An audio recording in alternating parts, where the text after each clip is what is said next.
Use your skills in the gaming. 1xBet. Look around. Screens are everywhere.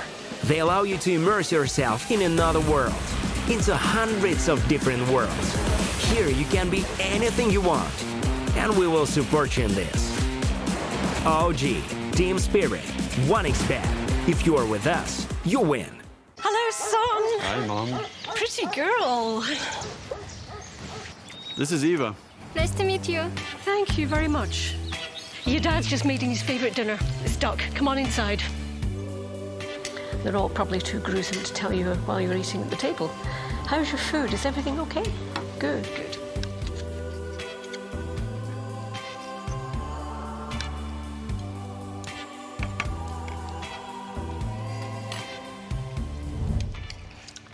You seem to know each other.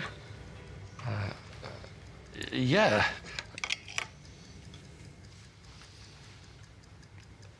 This is the new ambassador for 1xBet.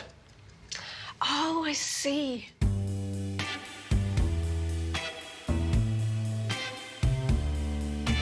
Everyone felt good when Eva Elfie became the new ambassador of 1xBet.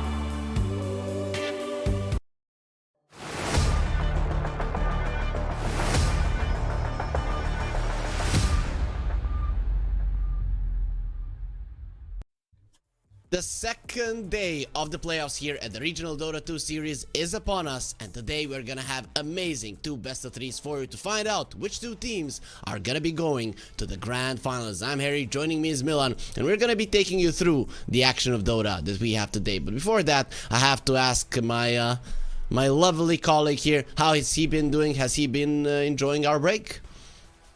Oh, when you said we're gonna have two amazing, I was like, don't say casters, don't say casters, don't say casters. And you didn't say, you say two amazing teams playing in the semi-finals today. I was so happy you didn't mention us.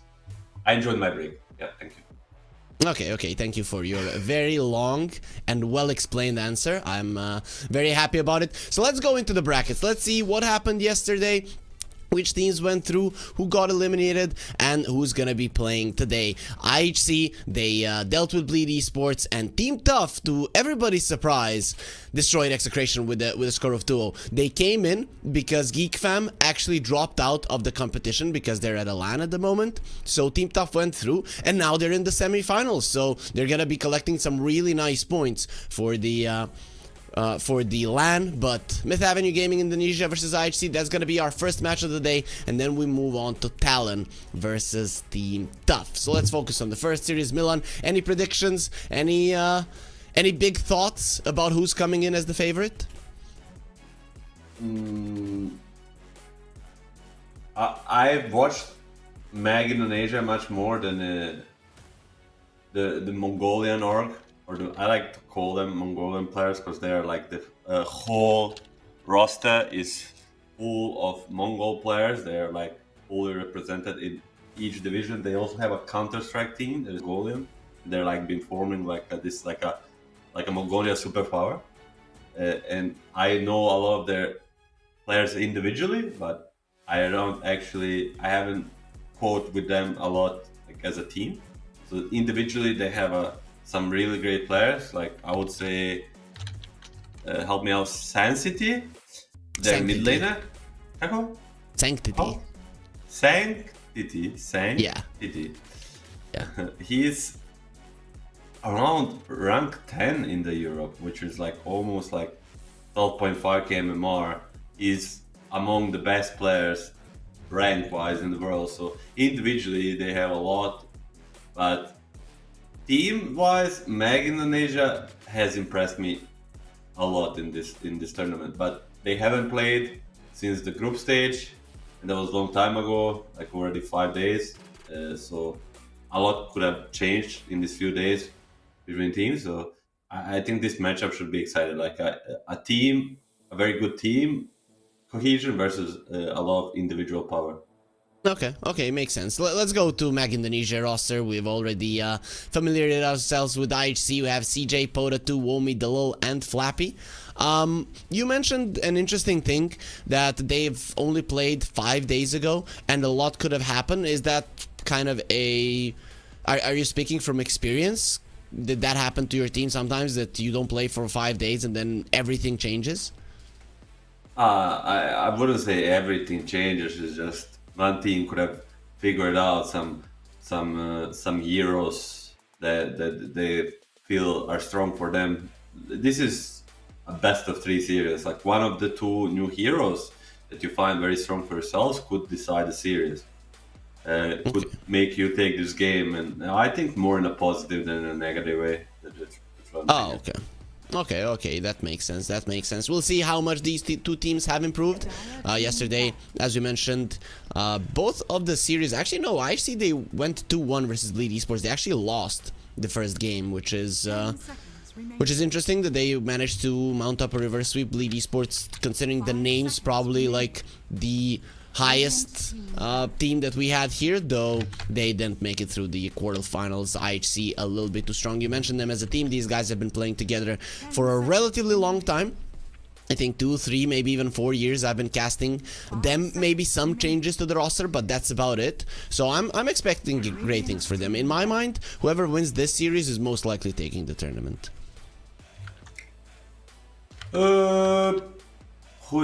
Who's playing against Team Tough after Talon?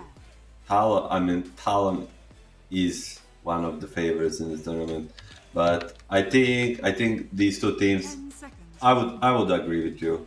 They're the most likely to win the tournament. But are finals best of 5?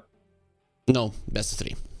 Okay, so even more possibilities. I would say there's no like clear favorite, but IHC coming in this turn was one of the hottest teams, as you said. You say relatively, but for Dota terms, they're playing a long time together, and that's, we always emphasize throughout the other tournaments in our cast or whatnot. A lot of talented players in all regions, in C especially, but it's about the team cohesion, and team cohesion is much easier gained if you don't make roster changes, if you stick together, if player gets to know each other professionally and personally. And see, we'll see Mag Indonesia first pick the Weaver, ladies and gentlemen. Welcome to the draft. Welcome to the draft. Yeah, welcome everybody. But what's with that one? And now maybe we have announced the Alchemist with hello everybody. But what's with the Weaver first pick? Like, have you seen much of that from them? I don't see many Weavers being played by Myth Avenue Gaming. Oh, I'm gonna do a little bit investigation, but this is what I said. This is what I said a few minutes ago. There's a break. You come into a series. Suddenly, you're first picking Weaver. I said it. I meant it in a good way. We'll see if it's good or bad. You know, like we'll see in a few hours or some minutes. But IHC will respond with the Nature's Prophet, which I find like a very good response. Even like support to a carry Weaver makes you carry the Quelling Blade for the rest of the game. If you get caught in Shokuchi in a Sprout, you have to break it to get out of the Sprout. Yeah, you buy Pike. Yeah, you can get away against it like that, but just Prophet versus Weaver trade, I would always favor the Prophet trade. Yeah, makes sense. Laning phase wise, also being able to secure that one lane, always have the threat, everybody playing a little bit more defensively than they would otherwise. It actually makes a lot of sense. For me, Nature's Prophet is still one of the main strengths of the hero, is pushing out the lanes. It really has been a big deal, especially with the map being so vast. You shove out the lanes with just one ulti, and then you can farm as many camps as you want while the enemies are dealing with it. And of course, you can make plays and stuff like that. So I'm always a big fan of this one, and I'm kind of glad that it has been in the meta so long, and probably not going to change anytime soon. It's hard to balance the Nature's Prophet as support. They found ways balancing him as a core in a way, like making him just a little bit weaker. But as support, like you would just have to change his teleportation ability, balance him out, because that's what's all about. And we're gonna see Timber so pick, which I personally don't like. I find like Weaver has a really good matchup versus Timber. Later in the game and the early laning stage, Timber cannot pressure the Weaver, and Weaver, he likes the most. His favorite heroes are the ones without lockdown. That's where he excels. So getting Timber picked into him. If it's a support weaver, he naturally builds Vessel. If it's a core weaver, he brings a lot of damage. We're gonna see age separation. Mag Indonesia coming guns out into this draft, picking all the heroes we haven't seen so far. Where IHC, they're going with the meta. Yeah, we'll see if one or the other works out. One is going with what they know, what is tried and true. Myth Avenue Gaming, very mobile lineup. And I always like a Storm with a support that can contribute in the damage department. AA definitely falls into that category because you don't have to expend your entire mana to bring somebody down. So this actually makes a lot of sense. Once the AA is level 6, the Storm kill potential kind of skyrockets. So this is looking interesting. But this is an early Storm pick, which is... can it be punished? Storm pick can't ever really be punished, I would say. He has some 35 to 65 at worst matchups, which Puck is not one of them. But this is how you like kind of deal with Storm. Like you pick like something like a Lion and Puck, which both combine for a lot of lockdown and damage together. But he's at least gonna should have a really good laning stage unless Nature's Prophet interferes. That can spice it up, and we're gonna see a nice look. I mean, Mag Indonesia, shout out to them. If their coach, manager is watching this stream, I don't know if this is good what they're doing, but it's hell exciting. Like bringing all the new heroes, they're rocking the blue coral in the draft. They're doing aesthetically, style points, 10 out of 10. Okay, makes sense. And we can see that you're kind of an artistic person yourself. You definitely look that way. So we're gonna assume that you're gonna enjoy this. Though I feel sorry for this Lion. If I see Puck, Timbersaw, Nature's Prophet, okay, whatever, let them do their thing. And then I see a Lion. Okay, we have to kill him first. Now with the Night Stalker and the Storm, this guy is gonna be food for the entirety of the game. I really feel sorry for him. If I was this Lion, I would feel super uncomfortable because there is public enemy number 1, and then there's like 10 spots that are empty when we look at who Magnesia wants to hunt. There is potential for a Puck to protect him in a way. Before BKBs come out, he can always get on top of the one guy, and Lion can get his spells off. Just keep in mind, 15 minutes in, you can buy a 1400 gold BKB on Lion. That helps a lot. Very true. It's just there. You can just, if you wish, there's a 1400 gold BKB on like a 5-second cooldown. I can hear frustration coming out from your mouth, right? I mean, I play a lot of Lion in my pubs, but I would prefer not to. But my experience taught me that you just have to. Otherwise, it's much better to mess with people with Lion than get messed by Lion. And we're gonna go into last stage of the draft with the IHC having the last pick, looking for the carry, and Mag Indonesia either looking for the position 4 or a carry, depending where they want to put the Weaver. IHC will say Weaver is I apologize, Weaver is a support. 10 seconds remaining. Yep, we'll see if that's the case. I mean, it is a hero that lanes relatively well with the Night Stalker. You have a lot of stats on the Night Stalker. You can run people down with a Weaver. That's something the Night Stalker in the lane cannot do. So I wouldn't mind that overall. But a carry Weaver wouldn't surprise me at all. It actually doesn't lane too well with an AA, but lanes really well versus a I actually think Timbersaw. I think it's actually a good laner with AA, because Weaver is a strong laner and self-dependent, where AA weakness is the laning stage. So a hero like a Weaver can carry him through a lane. You know, it's gonna be a 50-50 lane, but this is as good as it gets, and it's gonna be a gyro. I guess they'll flex all the way through between gyro and Weaver, because we saw Skitter at the most recent line, which Falcons won. Congratulations to them. Skitter played 3 back-to-back games of gyro carry in the finals. After Kazu said, "Please do not pick it."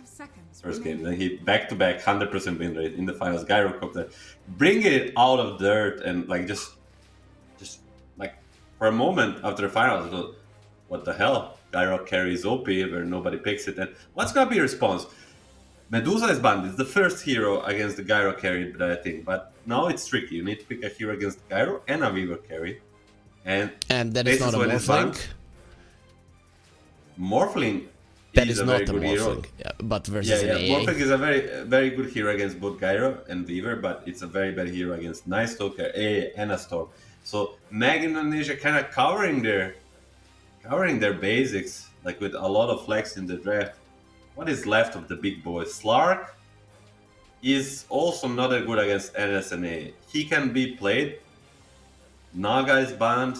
Naga would have been a very good pick. Ursa. Ursa is a solid one. TA would have been a great pick. They banned them themselves. Medusa great. Oh, what's the... I have the list. Somewhere is the list. Just the casual Luna, it's also banned, man. So many carries banned. Now when you look at this draft more carefully, like a true analyst, all the carries are banned. Meepo is also banned. Leads us to the Monkey King. It's not good against the AA, but it's very good What against about a every other Sven? hero. Sven is actually really good at protecting his teammates, brings stun. Okay. Terror Blade. That's a decent pick. I wouldn't It's always say, a decent pick. I wouldn't say this like a bad terrible game, but I'm more into what is CJ gonna pick. The gyro, Okay, 100%. Wami is... Oh, yeah. The LoL is getting on the Viva, so... Gyro for the C. I would say this is a good matchup for the Terrorblade.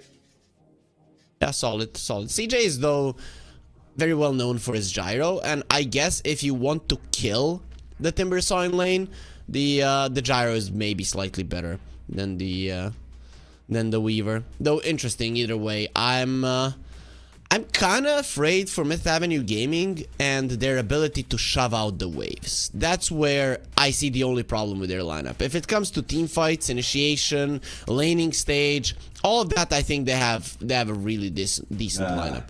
But shoving out lanes, no problem. Maybe only hero that has problems shoving out lane is the Night Stalker. Even the AA, it's not the old AA. The Ice Vortex, which he maxes first, can shove out lanes insanely fast. Weaver is really good at it. Storm obviously good gyro too. It's only the Night Stalker. I think their problem is if the games goes like a little bit into the late game, like just the late game power in between TB and Puck, control and the damage, and like it might prove a little bit too much for Mag Indonesia. But their strength lays in, as you said on the start of the draft, their heroes are very elusive, they're very hard to catch, they're good at playing them up. They can make advantage this way and play for it. But if it goes like even past 30 minutes, I would say IHC might take it away.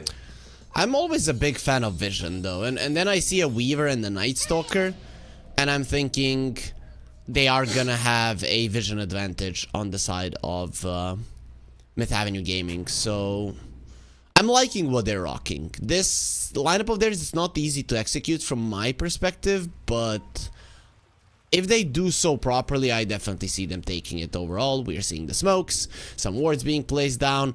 This is a nasty position for an AA, and the smoke didn't break. Okay, Ace could be in trouble.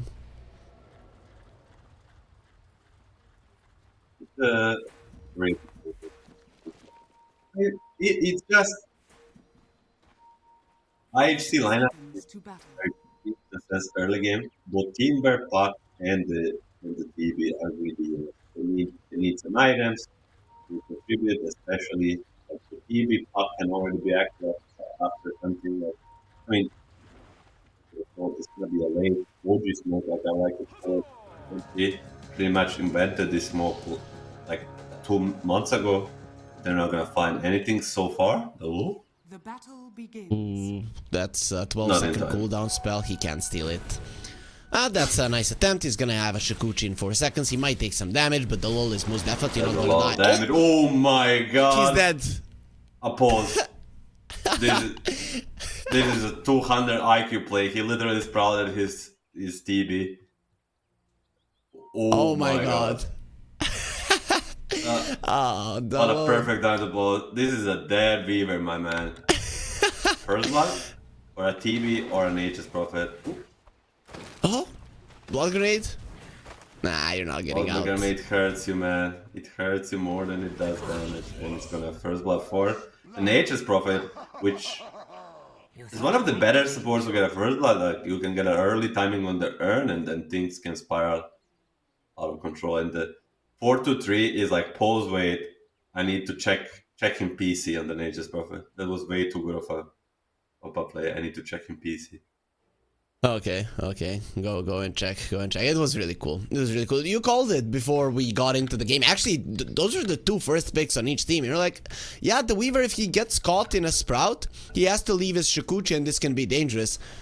Even before the creeps start going, they get the first blood. Luckily, Medallion of Courage is no longer upon us, so this Nature's Prophet is not gonna be as strong as good. And Womi gets stuck in the trees there, takes a bit of unnecessary damage. Yeah, I mean, not usual low 1 Sprout to the Nature's Prophet, but already doing like amazing job. First blood was a lot of harassment. It's insane how much this spell is actually doing. Overall, though, other than that first blood, a pretty slow start here. 1 minute, just a little bit of harassment, a little bit of farming. That's what we are gonna be seeing. Let's move on to the mid lane. That is where the biggest difference is being made at the moment, where Pota 2 is pressuring the puck. I always see this, the puck struggling in the mid lane versus a Storm. But, Versus anyone, I would say. Like Yeah, I was just watching the matchups. Puck always struggles first few waves. I mean, so far so good. 8-0 versus 6-0, but he just level 1 Puck is his nukes get level 1 and 2. His nukes get 2 nerfed, and like his stats also got nerfed for a long time, which actually just makes a lot of sense. Puck is one of the strongest late game heroes in whole Dota, so it makes natural that he has a little bit of a weaker laning stage. Should be possible. What about the top lane? The Gyro was taking a lot of damage, but he's farming relatively well, though his lane is in a really bad spot right now. So next couple of waves, you're gonna need to pull the lane back. Not gonna be the easiest thing. I think Gyro can never play on pulling the lane back and like controlling lane equilibrium, because what he wants to press the flag cannon on cooldown. It's just the way you play with the Gyro. You just have to and keep the harassment on the enemy. There is no way you play like a static lane. Maybe like after you get like level 3, like you push the lane into the enemy tower, but there's gonna be a go on AA. Ace is gonna be in a little bit of trouble, but he's gonna just turn. Who is in trouble now?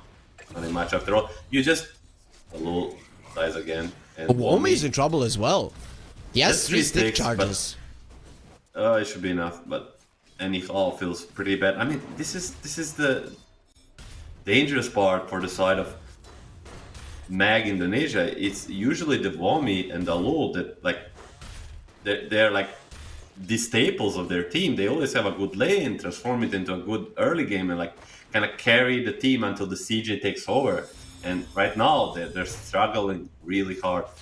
Pota 2 is very low. Keep in mind he has a Furion against him. He'll be fine. Overall, though, For now? is this the bottom lane the result of that first blood? Would the lane be the same if it hadn't happened? I would definitely say it wouldn't be the same, but is it making like a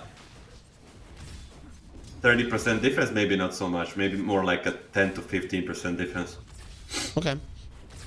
Makes sense. We'll see if it continues to go badly And look for at them. this. He doesn't even have to kill him on an Aegis Probably. He just takes his bounty runes, gonna secure the top water rune, and Pota 2 is having a really rough time. At least they get the A stop. I say at least, like Mag Indonesia got it.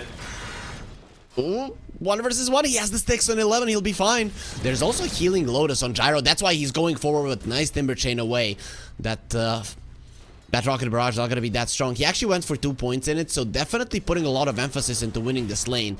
It's not working out well, is it? It's very standard right now. But he got the Falcon Blade and he got his timing now. Level 3 is where the gyro. Level 2 Rocket Barrage is his superpower spike. Falcon Blade 2, he's doing fine so far. Like you never actually like win a lane against the Timber, but if you get everything that you want, it's good enough for you.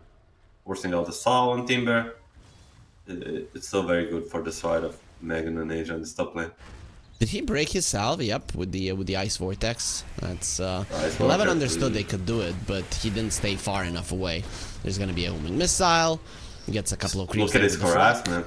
Yep, This doesn't stop. Even for a Timber, it's a lot. very true. He does have 1 point in reactive armor, though we all know how hard it is to get those charges up nowadays. But he'll still be fine. Under the tower, 14 regen. It's more than enough to keep yourself more than healthy. 3-0 start, 2k gold lead. Doesn't get much better than this for IHC, especially you said that they're kind of greedy. This is the type of start that you need to survive the early mid game and the mid game if you want to if you want to go later into the game. And they send the Weaver to the mid lane knowing that the puck is gonna hit level 6 first. This is not a good look for a Storm. I mean, exactly. I always say that there's no such thing in Dota as a greedy lineup if you're gonna win your lanes.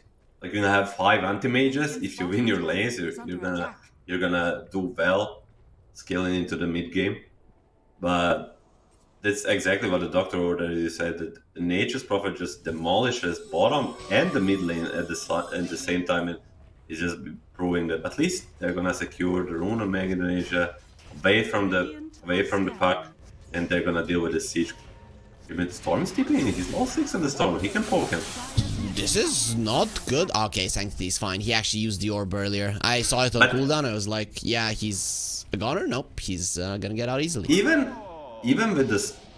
with all the Nature's Prophet help against the Storm, he's still like fine. This is what I said about Storm in the mid lane. He's always gonna be okay.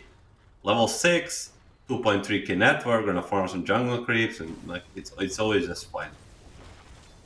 What's not fine is that all 3 of their heroes are in behind the enemy cores. The Lola is coming to steal the rune, and again he's gonna Very be in so much dangerous. trouble. And actually he's bringing the AA as well. Okay, sure, we're gonna kill both of you if you want to come. The Weaver is dead 100% with 11 getting the kill. And there will be cold feet on the Nature's Prophet Ace. Luckily for him, there's no level 6 on 11, but he seems pretty eager to kill him anyways. Coming in, there's gonna be a nice vortex to slow down a Timber Saw. Not really gonna be happening when there's a Timber Chain. Cold feet gonna be there. 11 will move away with ease, and there's another kill for them, a double one for a Timber Saw. That makes it 5-0 at the start of this game.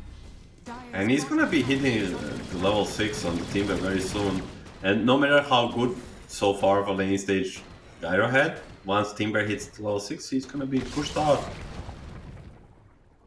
Yep, it's not gonna be easy for him. Gyro is hitting level 6 as well, but do you even get the cooldown on 6? Oh, he's being surrounded, it doesn't Yes, really you matter. do, but he's dead. He's very dead. His burst There's a damage. Timber Chain, the burst damage coming through. Actually, he's surviving, has the stick charges. Storm The is one coming. charges rather. He's turning around with the cooldown, and those rockets don't connect on anybody. At least they're gonna be killing Ace. We talked about public enemy number 1. Here comes the puck with the coil onto the Weaver. He broke the coil, and he's gonna be dying because the Storm also has no mana. Okay, he does have the 21 charges, has a Fairy Fire as well. Standing his here. ground, going forward, and with the Night Stalker here, it is nighttime. You are silenced, puck. He takes a flight, so you're gonna be silenced There's another yet one. again. Womi is not gonna allow this puck to speak, and actually Sanctity, he might be fine. He's still going forward. This Night Stalker is too strong. He's not. He dies to the tower damage. Will be taken down. Sanctity lives in the end. It's still a victory for IHC. Now an even bigger one. Now even bigger one. 4k lead at minute 8. I mean, at least Storm gets the region. I mean, it looks for a moment like amazing rotation for Womi, but he overextends. Just not enough burst damage, not enough help from his team to get on top of this puck on time. Double silence, double what? For that too. Gonna get Storm? He has region still. Keep in mind, he's gonna keep Sure. running. Oh, not enough. Oh boy. It's just a full disaster. It just looked so close both times on this puck, on top and on the mid lane, but it's not close enough.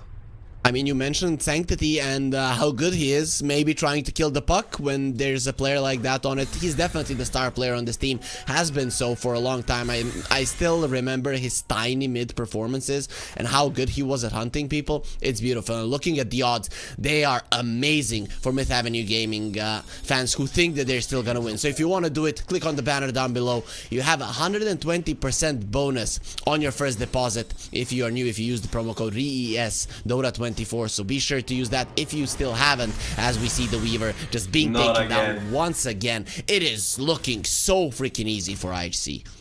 Yeah, Weaver, this first pick Weaver is not working out. 1100 net worth a minute 10.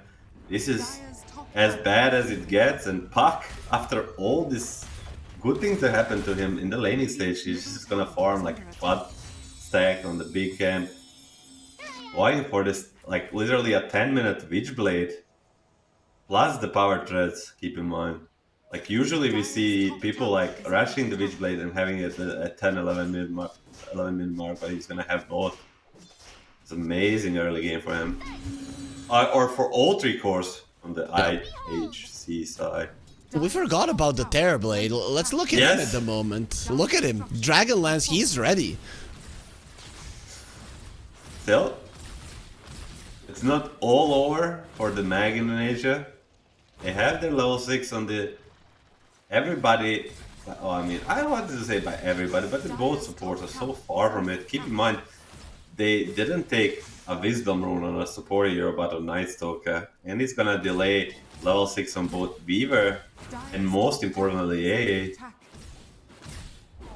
Oh boy, Myth Avenue Gaming though, in the group stages, they've had some amazing comebacks. So I don't want to write them off, but this seems a little bit too much. If IHC play the game well from this moment forward, I don't know, 7k seems too much.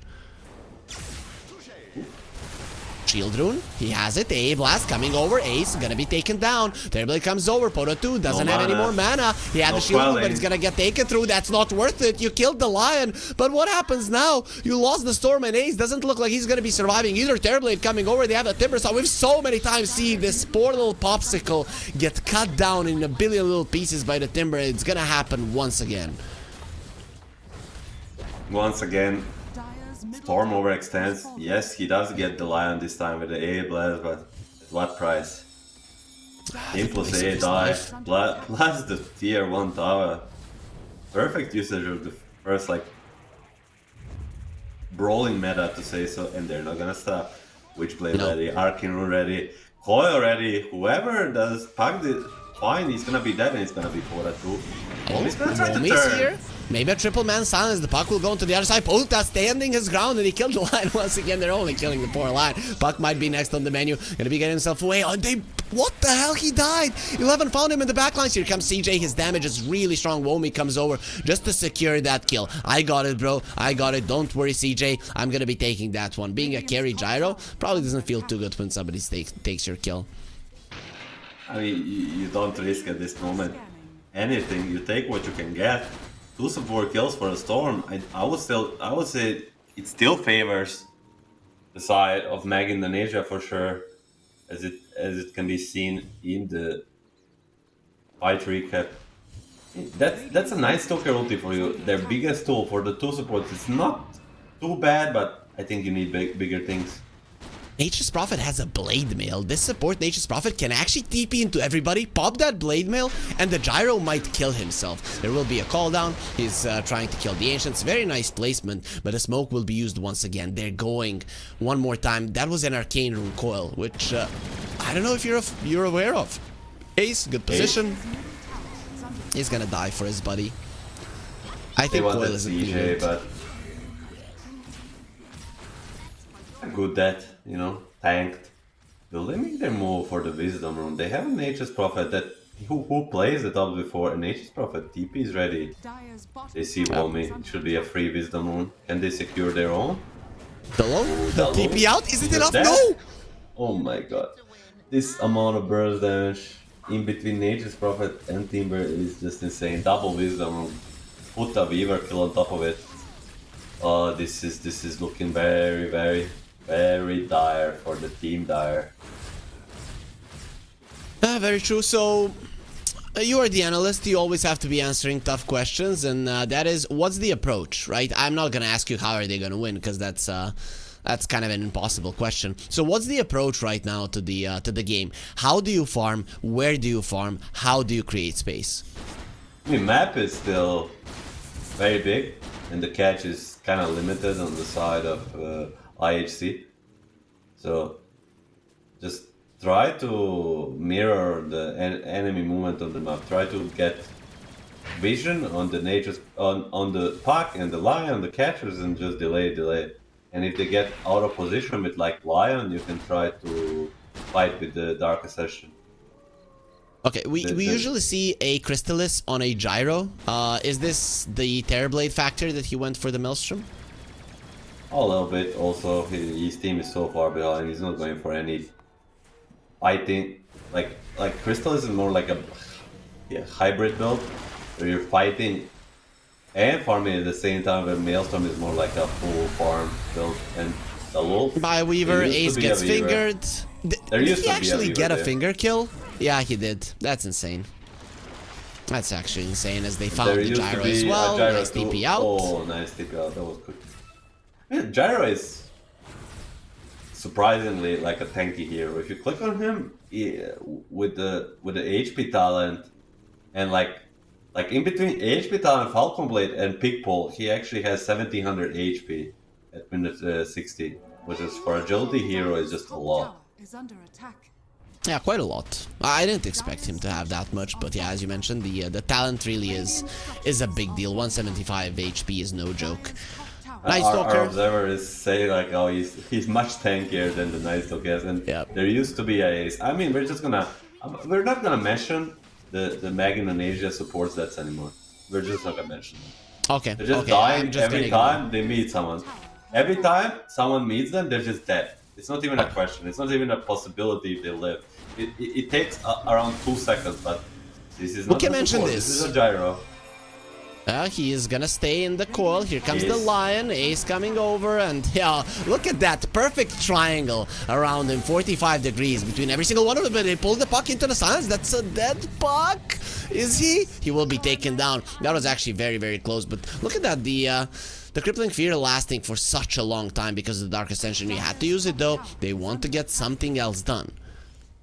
Yeah, I mean, this is a great trade for them. You'd think carry for a mid is not so good, but I would say it's not great, but good trade for the side of Mag Indonesia, just getting on the board anyhow. I mean, we didn't actually mention what they're gonna steal. This team by great, thank you. Oh, found the Weaver. Has a time lapse. Nice escape. It's fine. Oh, he's gonna be found. There's the sentry. He has been found as the ulti, but he's just gonna be going into the hands of. Oh, he doesn't even use it. The heist of the ulti of the Nature's Prophet, wasn't expecting that one. Oh, Dalo. Dear Dalo, it's so painful to watch. We haven't really mentioned, it's the battle of the aces. Who is going to be a better ace this game? We'll see. Ace from IHC used to be called Ace 12. And that's actually an, what do you call it, alpha letter? The ace in the guy in IHC. I think that's it. But it doesn't look like an A anyways.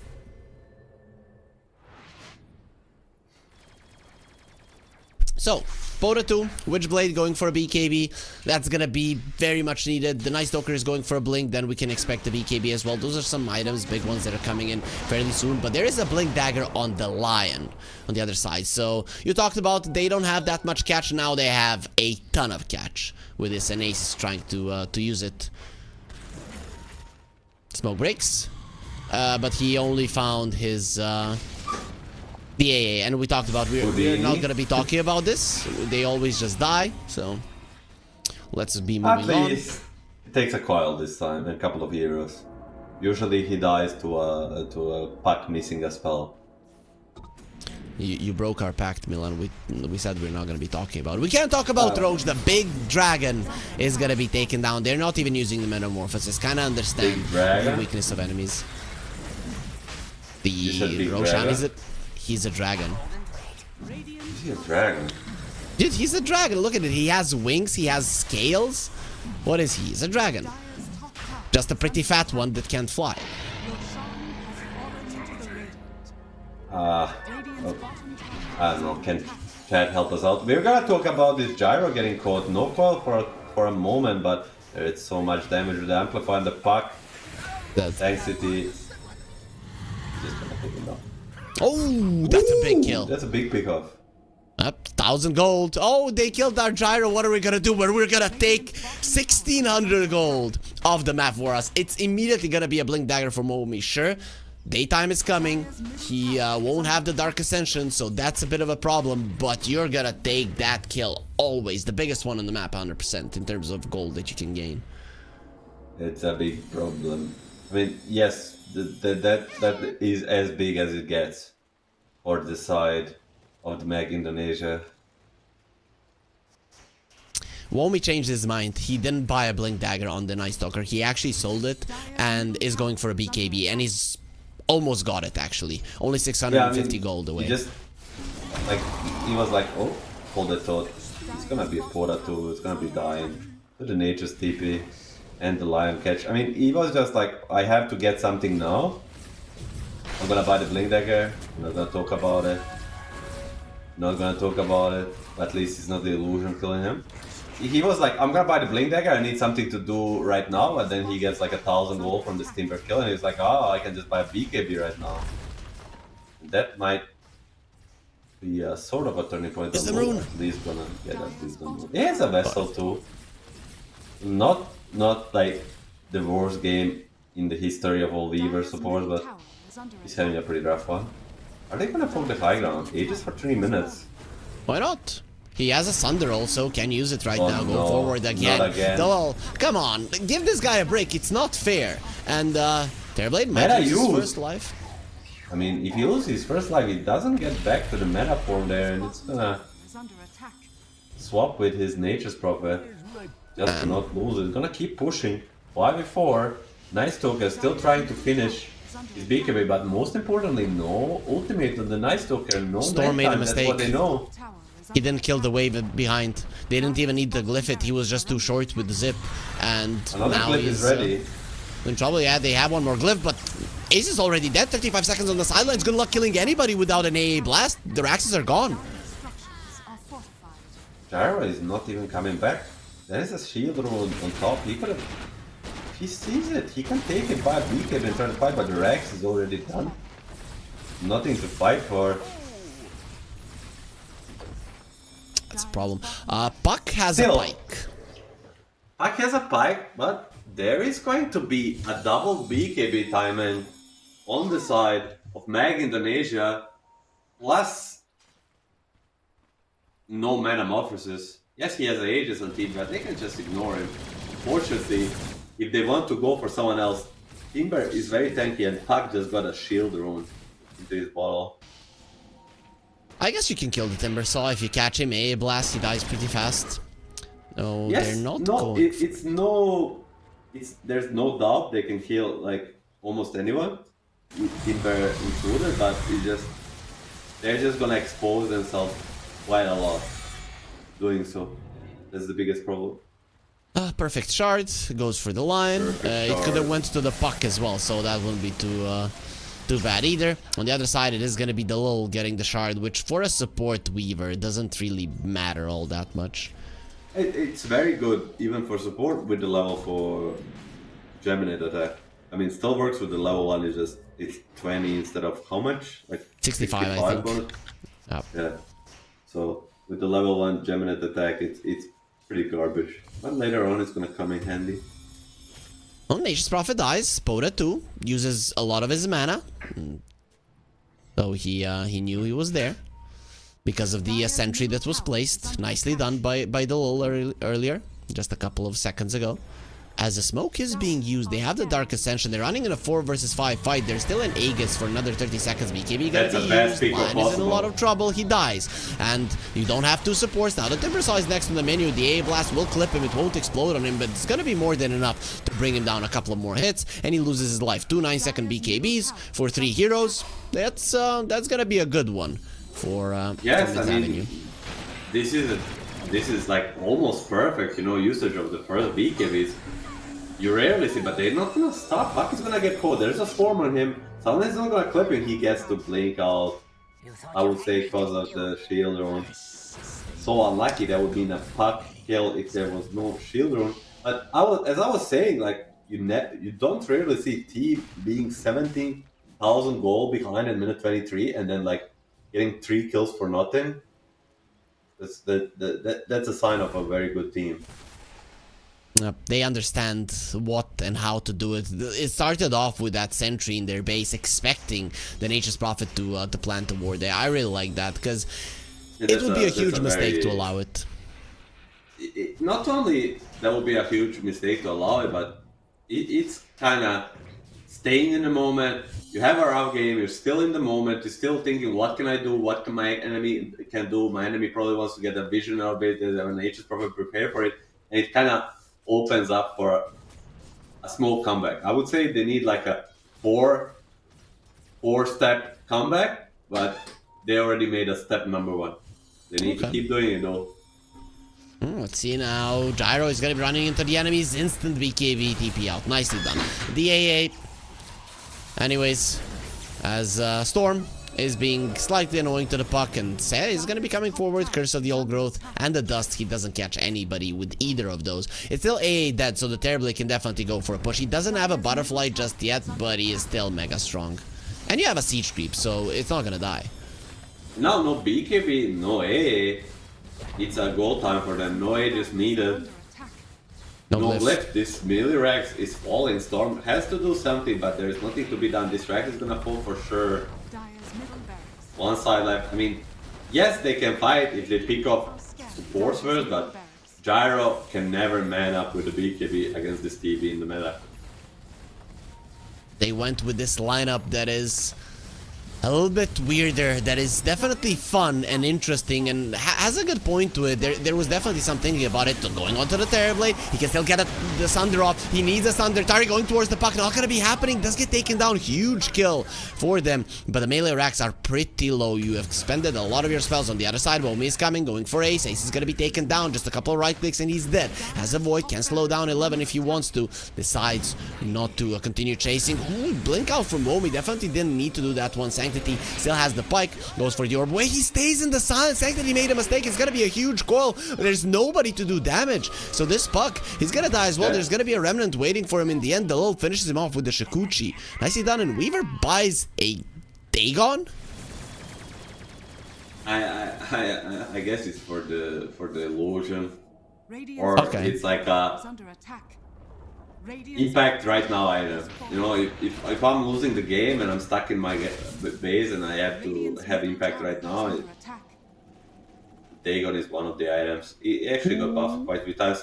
I mean, they get a TB, they get a Lion, they get a Puck. They were 17k down again. Like, these guys are fighting for their lives, and you have to respect it. Like, in such a tough situation, a lot of teams would just crumble, maybe even call GG. But they are fighting. There's still a chance. Definitely. Have their supports now achieved the rank of we're gonna comment their deaths, or do you think they're still just fodder? Definitely there. They earn their respect, especially with the Dagon purchase.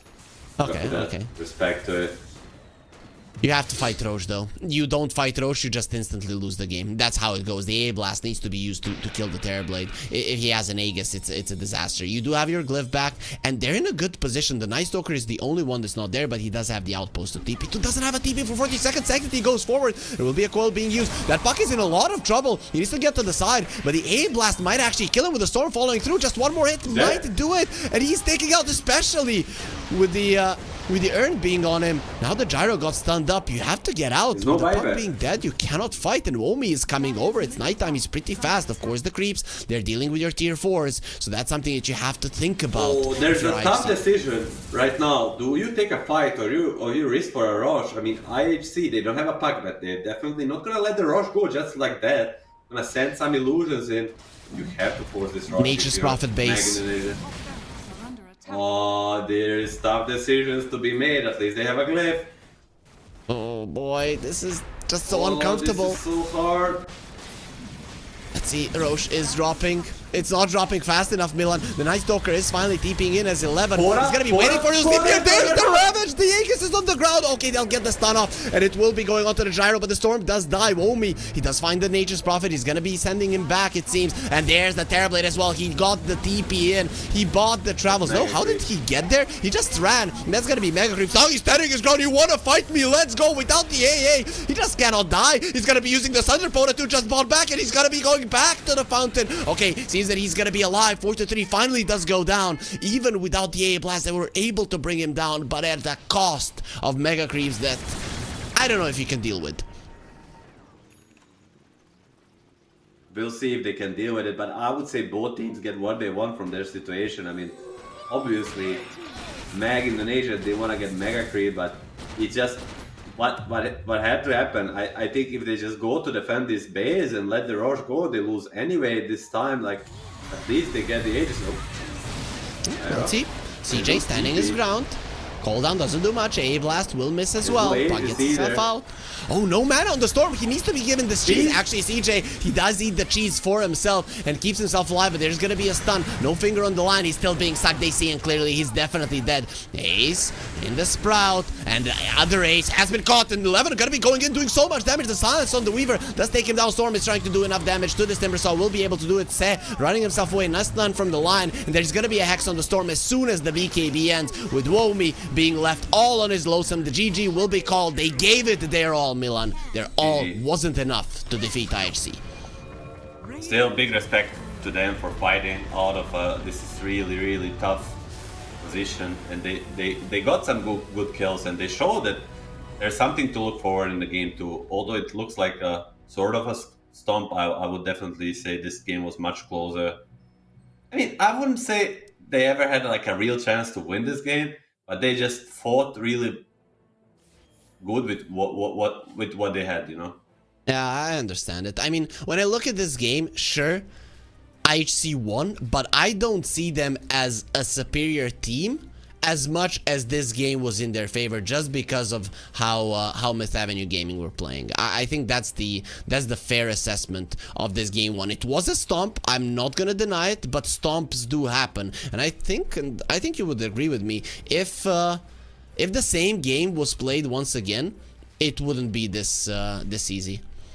Yeah, I mean the lane just went horribly wrong for the Myth Avenue Gaming. I think that's I wouldn't blame this game on the draft. I think the draft was very all-rounded, a bit risky, a bit unconventional to say. I think unconventional is the main word, but the main point is that their lanes went too horribly. Even if they had 5 best heroes in the meta, like if your lanes go like this, you'll have a tough time coming back into the game. So just get a little bit more ready for the lanes, like maybe call it the first game of the day or whatever.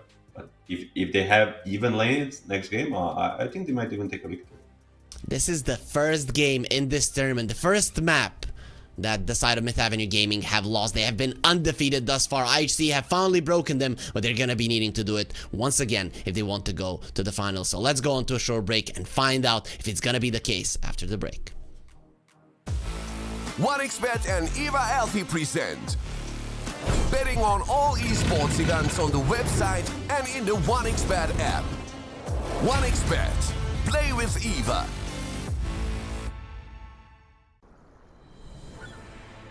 What if Kunka knew that he could not only play Dota but also place bets? Better the best black hole.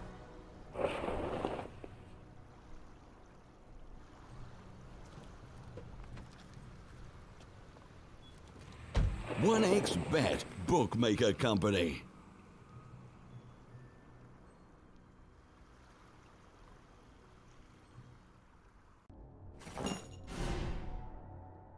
Chances of breaking items in a tournament match are non-existent.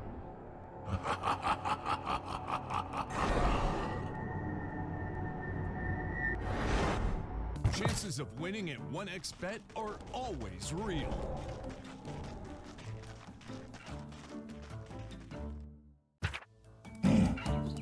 Join with me. At your service. Stealing Aegis from Roshan is very difficult.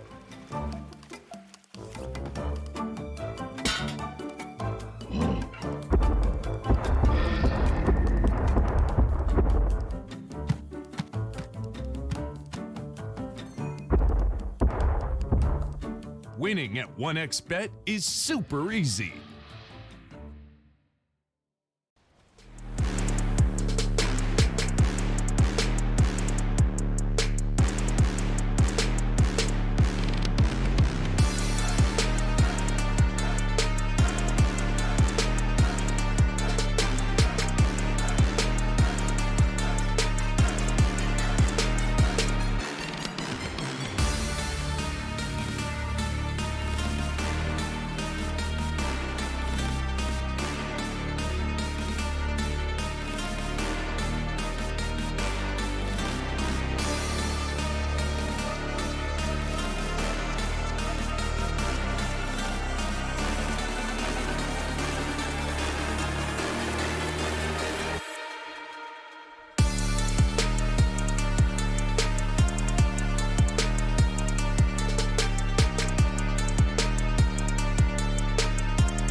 your skills into gaming.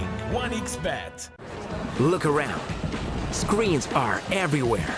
They allow you to immerse yourself in another world, into hundreds of different worlds. Here you can be anything you want, and we will support you in this. OG, Team Spirit, 1xBet. If you are with us, you win. Hello, son. Hi, Mom. Pretty girl. This is Eva. Nice to meet you. Thank you very much. Your dad's just making his favorite dinner. It's duck. Come on inside. They're all probably too gruesome to tell you while you're eating at the table. How's your food? Is everything okay? Good, good.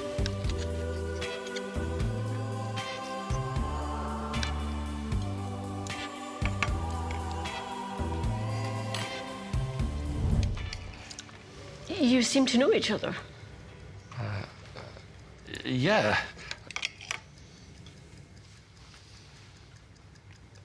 This is the new ambassador for 1xBet. Oh, I see.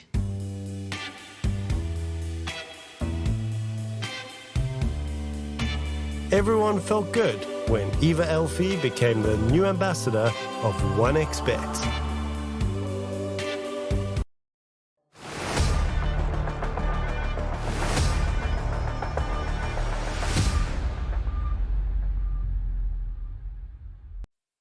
After the next map, we might be finding out our first finalist of the regional Dota 2 series if IHC managed to win this series 2-0. But Myth Avenue Gaming, they've shown us in the first game that they came to play, and even when losing, they actually did mount up a solid defense a couple of times. I'm Harry, joining me is Milan, and we are going into game 2 of these two amazing teams. Milan, what can we expect when it comes to the draft? Are Myth Avenue Gaming gonna be sticking to the tried and true now in the second map, or do you think some experimentation will come as well as it was in the game 1? We are going into the second draft right now. I mean, in terms of dynamics, it's gonna be the same. Radiant for the IHC and the first pick for the LoL and the Mag Indonesia. So I would say there'll be adjustments for sure. I would say most importantly, they will not play against Nature's Prophet again. I think that will be the one simple adjustment, and then onwards we'll see more. We will not see a first pick Weaver again. Okay. With these two adjustments, I would say no Nature's Prophet for the enemy team. Maybe they pick it for themselves, but no Weaver for them, at least not on first pick. We will see. Those are some fair adjustments. We didn't get into the draft immediately because the lobby failed to start, but because our production and administration team are so great, they fixed the problem instantly, and we are going to be getting the draft on our screens right now. So let's get into it here. And in terms of bans, well, not much has been changing, and I still don't see the Nature's Prophet. So where's my analyst at? I mean, Mag Indonesia have one more ban, and most importantly, they have the first pick. I don't know if they play it. I would be very surprised if Ace doesn't play it, as Nature's Prophet is like being one of the most, if not most popular supports in pubs for like a year now, I would say. Yep. At least from like a May, April last year, so almost a year, around 10 months. So we'll see. I'll be just surprised if it makes through. Nature's Prophet is gonna be banned, and they're gonna be picking up Hoodwink. So adjustments, as I said, no Nature's Prophet for the enemy, no first pick Weaver for them. Go with a Hoodwink, one of the most popular supports in the meta for a reason. Mars, let's go. I want to see a Mars now. Instantly. Whenever I see a Hoodwink, I think Mars. This guy kills her so easily, you destroy her home, and then without her natural habitat, the squirrel cannot survive. So I'm a big fan of that into a Hoodwink. I actually think it's like not so good matchup for the Mars. Is it like, because Hoodwink usually is a very good position, and the break actually messes with the Mars, and they're gonna pick up the Lion. One hero they had last game 2 on the position 4 on. I'm trying to think if they should have picked up some bigger guy, but Mag Indonesia is gonna say you should have picked up TA, or you should have picked up the bat We right have there. a bigger guy here. Please, it's cringe. Stop it. Thank you. You look so beautiful.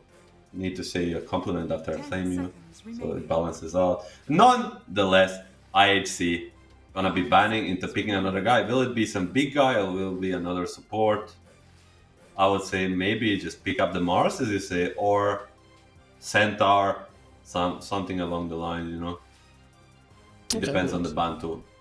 We'll see. Myth Avenue Gaming, they got rid of the TA and the Batrider. The last time around, the TA made it through to the second pick phase, but nobody picked her up. And actually, they're gonna be going for a Timber again. So stun into burst. I think it's just a fine pick. Usually Timber can even be first picked, right? The 11 last game, he was beyond godlike even before minute 20, so a really good offlane Timber player. Lion Timber, a really tough lane to deal with. So now Bolians and Mag Indonesia core, they need to pick up another support and a core. Not necessarily to lane against the Timber, but to be good against the Timber. Maybe Storm again. There's Lion already and a counter pick. I'm thinking you pick like an offlaner. I mean, it's been like a staple of the meta. You just pick an offlaner in this slot. Like you pick some very strong post 5, whatever, Ench or Techies or something, whatever, and then you finish it off with maybe a Mars yourself or Centaur or whatnot. Does Womi play a Mars himself? Because I've seen a lot of people not wanting to pick up the Timber Saw if the Mars is in the pool. But they'll go for the Faceless Void. Okay, that's actually a great one versus a Timber. Can be problematic versus a Lion sometimes, but overall, if you get some protection for him, that's gonna be fine. I mean, I like the Faceless Void in this meta for sure. I mean, everybody does. The numbers speak for themselves. Faceless Void, one of the best carries. But there's like, why is Faceless Void good? Because there's no real mid laners that counter him. There's no real carry matchup that he is afraid of, and he already kind of sees the offlane hero. Offlane heroes also don't counter him in the game, but in the lane, it's Scarlet Mage. He already played this once. They did so great with this. They played it against the Execration or Bleed Esports, I cannot remember 100%, but this Tyra was so good. Do they put this Timber mid now? No, Sanctity picks up a Tiny. He hasn't played it for quite some time because it's not in the meta. But I see Skyreth Mage and Hoodwink, and I think I get a Tiny, and they just die. They do not exist in the game. So please, Sanctity, show us your Tiny. He has been picking it in every meta, even when it was completely out of the question. It would be so cool if they go that way. A very classic Faceless Void response. I mean, I saw him play Tiny 2 days in a pub on, like, I think Excalibur stream or someone. Like he was 23-2 or something. He dominated again. So if anyone can make it work, it's him. But so far, Naga, I mean, there's an incredible Naga pick. 3 heroes that don't do anything to the Naga Siren. They'll have to pull out big guns on the mid lane and the off lane to deal with it. It's going to be a Shadow Demon, one of the heroes that be rising at the support position. So good. So good versus the Faceless Void, especially when there's a Skyreth Mage in the Hoodwink. You want to burst that hero down in a Chronosphere. Now it's going to be so hard. You have Sleep, you have Disruption. It's actually a really good response from IHC. Now it's Myth Avenue Gaming. They need to get somebody that's going to be starting the fights. That's going to be annoying. You know what comes to mind now? A Brewmaster. If they play it, I actually would love to see it. It's a Radiance builder. Deals well with all of these heroes. It actually makes a lot of sense and creates chaos in a fight for a good Chrono to come out. Still, I don't think it's a gotcha hero. They're gonna go with the Magnus Brewmaster. He suffers to the lockdown of the Lion, mana drain. His drunk thing, drink beer, bong thing gets purged by the Shadow Demon, so he can always get bursted. But the Magnus is the guy that's kind of like a difference maker if the lanes go well. It empowers the Void, another BKB control. If the game goes very late, they can keep up with the IHC Esports, but still I cannot like escape the feeling that they're kind of getting outdrafted a little bit again. I think that is the case as well. I Like, really like. for example, I would really love them if they swap the places of the Mag and the Phases Void. Like maybe they're afraid that if they pick the Magnus on the Phases Void spot, they're gonna get Phases Void on top of their face. But they just, I'm not saying they should pick same heroes in different order. It's just they would have a better opportunity to like not get like this Naga in their face and the Shadow Demon too. There's the tiny ban, so they understand the dangers of it. Puck IHC banned it themselves because you don't want to pick it. I mean, this is the scary part about IHC draft too. Is they kind of outdrafted their opponents and they're yet to pick the Sanctity hero. It gets really scary there. So what is the Sanctity hero here? Do you see anything that's really good? I mean, I don't even like think about it before I see the other guys here. Now with the Invoker, we can speak about it. And Sanctity. I really like the Monkey Band. 4 tiny games in last week and won all of them, by the way. There. I mean, versus the Invoker is the TA that comes to mind, but it's banned. Maybe something like, I mean, Pango was good. Maybe something like a Void Spirit. He plays a very good Void Spirit. It's something that comes to mind versus the Invoker, and it's like a decent. It's like a budget tiny to say from AliExpress. Like when you get like all 12, you can burst the supports. You have a lot of save on your side in between Naga and Shadow Demon. Later on, Shadow Demon can put the Demonic Cleanse on you, which will help so much versus Skyward Mage. So I would expect Void Spirit to come on. I would be okay with the Void Spirit, but I also wouldn't mind the BKB builder, right? If you get a hero that builds an early BKB versus Myth Avenue Gaming, they don't do anything to you. No damage, no nothing. So like who builds the BKB? Primal Beast? No, you don't pick Primal Beast into Invoker or Void. Because Invoker is like a really good laner into you, and you just cannot gank the Void ever. So maybe if you want something like this, is the Razor or Wind Ranger? It's gonna be a Kunkka. It's in between. I don't think he builds the BKB that early, but like after some Blade Mail Aghanims, he can do it. So I really like this. This used to be, right? I always go back to the story of the True Sight. The True Sight, or the OG versus LGD one, where they pick Thompson Invoker, and then the LGD coach asks maybe which hero does he want, and he says Kunkka. TI9. TI9. It was TI9. I always remember maybe saying Kunkka. As like, so whenever I see Invoker, I'm thinking like Kunkka, and he really demolished the matchup. Too bad for him. OG was still the stronger team, but enough. With the past, now we return to the future. I will still heavily favor IHC draft. Okay, so when we went off camera, you said to me and our producer, guys, this is most likely going to be a 3-game series. Both of the teams are very close to each other. I did not say that. Don't make up stories of the camera. Anyways, so do you definitely disagree with it now? You think it's going to be a 2-0? Picture or didn't happen? You know how they say. Picture didn't happen. Jokes aside, I think we're not gonna be seeing the third game, unfortunately. Where I think Mag Indonesia is strong enough team to force a game 3, but just with the draft difference, I think it's not gonna be there. Okay. We're gonna be getting ourselves into the game right now because it has started. You disagree? Hello. Stop it right now. Wait. I have a little bit of a.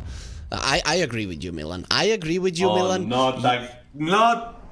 I always agree with you because I think you're so smart and knowledgeable about Dota, so I never in my life once disagreed with you. Or you just caved in, guys. You just wait for me to say something and then you just repeat it because you know I'm so awesome, and then they're gonna get a first blood on the side of Will they? There's gonna be Sanctity's Empower, tanky. There's gonna be a nice torrent. The three of them fly into the air. Here comes the Faceless Void, but you don't have any bashes. And the low is gonna be the one to die. There's also gonna be disruption. Surround him. You cannot move. Okay, he can. Pota 2 is trying to run away, but it is a level 1 Invoker, which means he has nothing. And the Kunkka even comes over. He wanted a kill for himself. In the end, it's gonna be Seg getting it with the Earth Spike. What a turnaround and what a start for IHC. Oh, we just spoke few minutes ago, like what we want to see different for Mag Indonesia besides the Nature's Prophet and Weaver, it's the laning stage going better for them, and this is like the worst possible start. Okay, I have a good thing about this. It is an Invoker mid, so he doesn't save money for the bottle, so he didn't lose anything. There is gonna be a courier dying, so Pota 2, he didn't lose no money. That's I mean, that's actually a good part. They should hire you as their psychologist, like as their atmosphere guy. And, okay, they got a kill. The lol finished off Say. You see, as soon as I said that, they got themselves a kill. So I definitely did lift up their spirits. Definitely did. At least they get themselves on the board, and this Hoodwink is... He got a soul kill, so he's gonna be hitting low too very fast, but still, this bottom lane should be quite a wash. Well, let's see.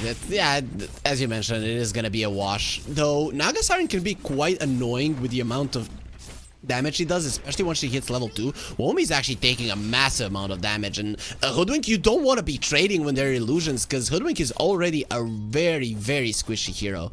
No, that just means that with one tango you kind of get full. Yeah, I mean, he just did not laning, right? He just sends illusion, and the pulse forward just hates his life. Can you what? Any lanes that you think we should keep our eyes on where kills might happen more often? He's level 3 on the top lane. Yes, there is time dilation. Once he's on cooldown, maybe Ace can get something going.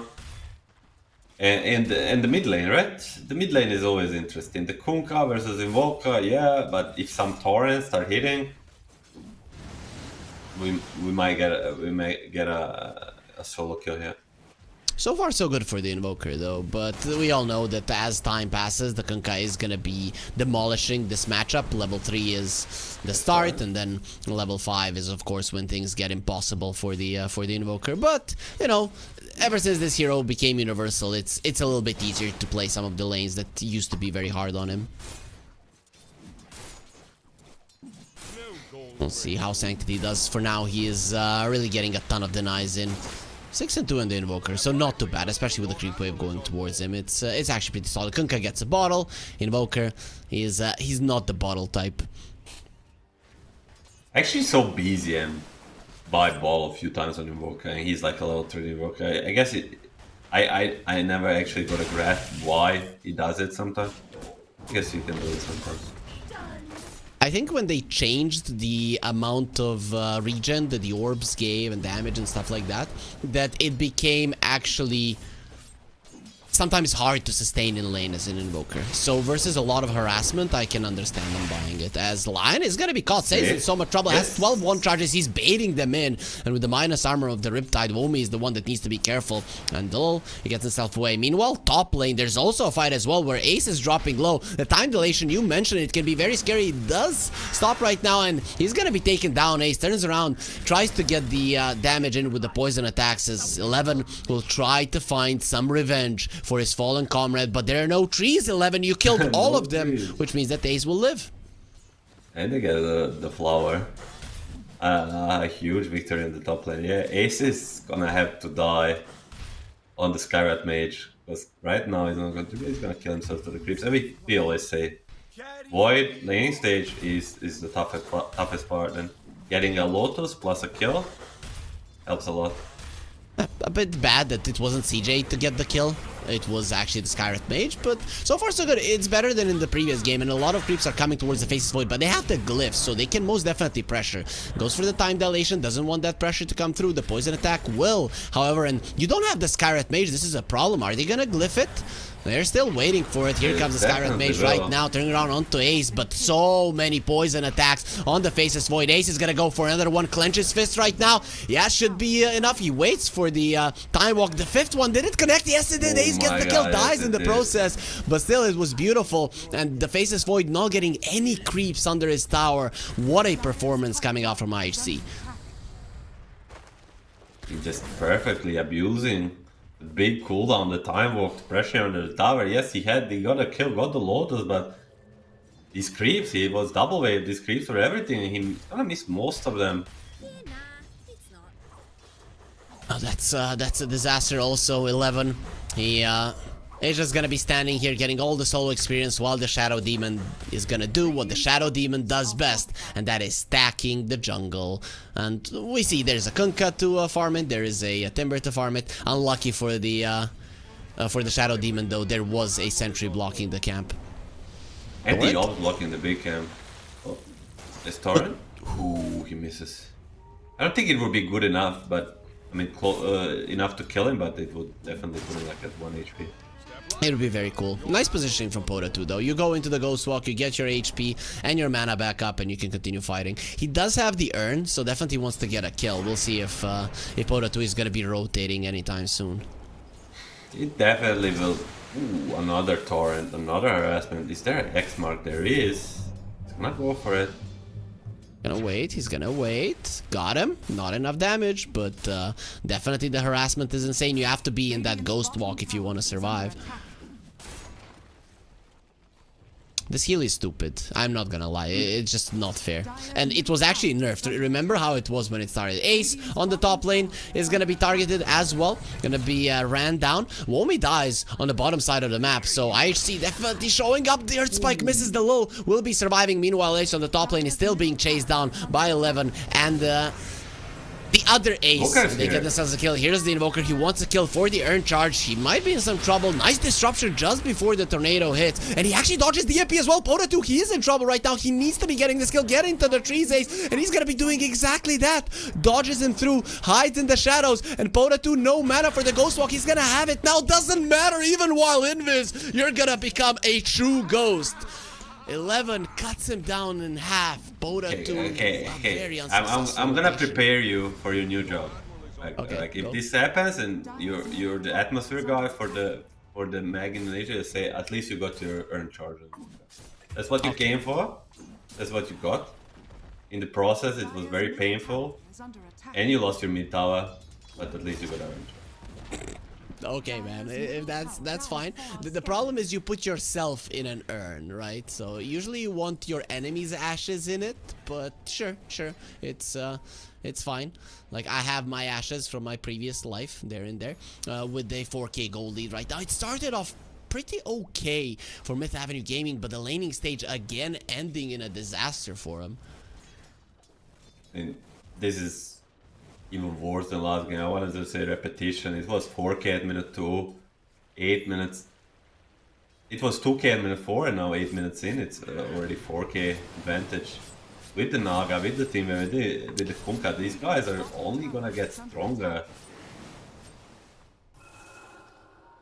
See, they are going for a smoke. They have one on the line. They want the Invoker once again. The Air Spike connects. Here comes the Torrent and the boat. And he's a little frog. Frogs usually love water. He does get the tornado out. And here's the Chrono onto all three of them. But where's the damage? They have the Blood Grenade onto the two supports. Maybe they can at least kill them. Seb with the time dilation. Not going to be using any more spells. But Sanctity is standing his ground. Nice bushwhack.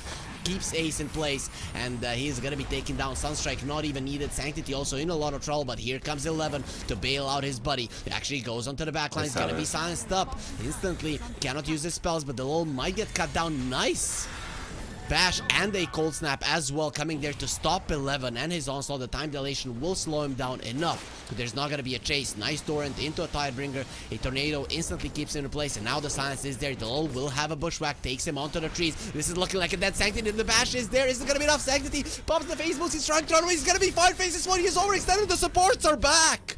And 11 gets the kill. Now X back into the base. The Kunkka is going to be coming to fight once again. Womi joining in on the fray. There's the RP. The silence only onto the centaur. A bit of a mistake. So Seg gets the stun off, but doesn't matter. Still will die to the skewer. What the hell is happening? Why is the fight still going? There will be a torrent, but misses onto Womi. He's too fast. Those 4 legs will allow him to run away. And now we leave it to our analysts to tell us what happened and who's the victor after that one.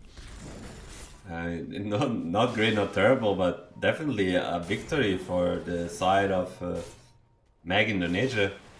In a little bit, that's a perfect way to use Chrono. They get the 2 kills, they overextend afterward with the faces void, but the big victor, big happy guy out of this fight is the 4-2-3. Okay. You know, he was farming it all out. Yeah, faces void gets some kills, but Naga is getting everything he wants. Didn't pressure the tower too much on the bottom lane as far as I see. Just a couple of hits there onto her. Poda 2 did rotate. But the big loser is this Invoker. He's level 6. I mean, this is support level territory, really. And he's a mid laner. Yes, I mean, that top rotation was naked there and without boots, running towards the top lane, chasing the Shadow Demon for 45 seconds and then dying. So, doesn't get much worse than that, but right now, still has something to play around. Earn ready, Skyrat Mage ready. Dire's structures are fortified. See if they can make Need something slow happen. 6, need the Mystic Flare, make a big play. Mystic Flare and a Sharpshooter. Those are some huge odds. We're seeing that our partners 1xBet, good game, well paid, are gonna be favoring the side of IHC quite heavily yet again. As a smoke from IHC into the jungle, they scan the faces void. He's gonna be getting himself out in time. Beautifully done. Radiant are scanning. Hard threats, Javelin, not the best, not the fastest timing on the faces void, but still 4k at minute 10 on faces is just okay. Because like that's how strong of a hero faces void is. You usually want to be at least around the 5k territory at the minute 10 as like a core overall. But when you're playing a ultimate late game hero such as faces void, you're fine with a 4k. But as you said, the big problem lies in the Invoker, and the big problem lies in this Naga. The Naga is the biggest problem for the Mag Indonesia. Because if the game keeps going like it's going, in like 6 minutes he's gonna have like Orchid plus the Manta. He's gonna take the whole map by himself. Like his illusions will just be undealable with. Or I just made it up, but I guess it doesn't matter. We all know what you meant. You're not gonna be able to deal with his illusions. His illusions are gonna be undealable.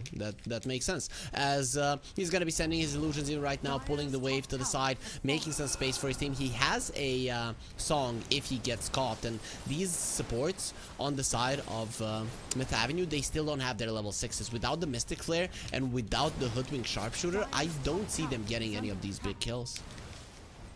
And for a reason, I don't know, they're just missing so much ammo on their side because of it, and that's actually gonna snipe the courier. This guy, okay. Poor guy. Oh, like now a they poor know. moment. Do they know it's real? He's like, real, it's real, it's real.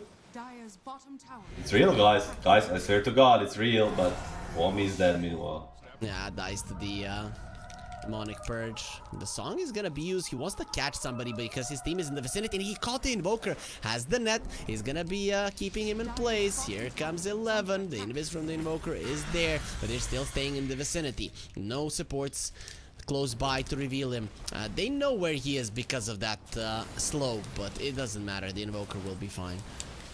I mean, not only he's not getting pressure on Naga, but he's already pressuring just with the Yasha online.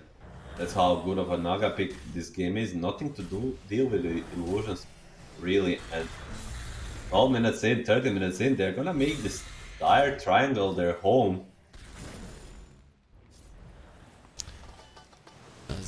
That's super early for a triangle. Of course, holding the triangle doesn't have as much weight as it used to before the map got increased, but it is still a big area of contest. If the Naga goes in there and just keeps sending illusions, it's gonna be a disaster. Luckily, there is a ward there for Myth Avenue Gaming, so they can defend it. They're putting a lot of emphasis on the bottom lane because this tower has to fall. If they don't open up the map now, I don't know if they ever do it. Radiant's bottom tower is under attack. Naga will not let it for free, but they're not putting a lot of emphasis on defending it. So. Blink Magnus. There's a blink on the Magnus. Finally, he doesn't have tier 1 in the mid lane or the top lane to use it in a defensive manner, but in an offensive manner, he can still go and catch somebody. The Naga Siren, though, is in such a good position not to get caught. You're really not going to expect her to be there, are you? No, you're definitely not. And she does not have a sleep, so it's a little bit dangerous, but the good players are noticed by taking calculated risks, and this is one of them. No sleep, but you're still so deep in the enemy territory, your calculations are telling you that you're not gonna get caught. We'll see if it's true, but so far so good for him. Just look at the map position and how map is split. The IHC just has so much more map. They're gonna try to turn this. Omi. Okay, they do have a lot of damage here. RP is not needed. Mystic Flare, we talked about the level 6 on the supports, and that's definitely not gonna be worth it. But the problem lies in the fact that you're getting that kill very deep on your side of the map, and you're not getting any objectives out of it. So you get a lot of gold, but how do you actually capitalize on it? I mean, still, well, just because of the streak and the value of this team, it's still very, very good. But they need. I would say if they can keep the network balance on the side of Mag Indonesia for the next 10 minutes, they'll be very happy. So, fourth into that direction. But they need more, but it's really tough to get more. Kunkka has a Yules. So no Ancient Seal for him. It's good versus the time dilation as well. Dodging the Bushwhack, dodging the Invoker Tornado and the EMP. Omi in a smoke, it will be broken. Sanctity coming forward. RP he has ready. that Yules, he can start it off with it. RP onto the two of them, getting the Kunkka close. He can go for a Yule, but won't be doing it. Here's the sleep. The Mystic Flare already came out. Ace will be saving his buddy. Can Sanctity run himself away? Shockwave will keep him in place. He still has the time dilation, and that's gonna be fine. Here comes the boat. The Faceless Void is already dead. Ace slowed down by the Demonic Purge. He's gonna be taken down by the damage of 11, and the turnaround is amazing. Even with the Chrono being used, even with the RP being used, you get nothing. And at this point in the game, it was just shown that you cannot fight.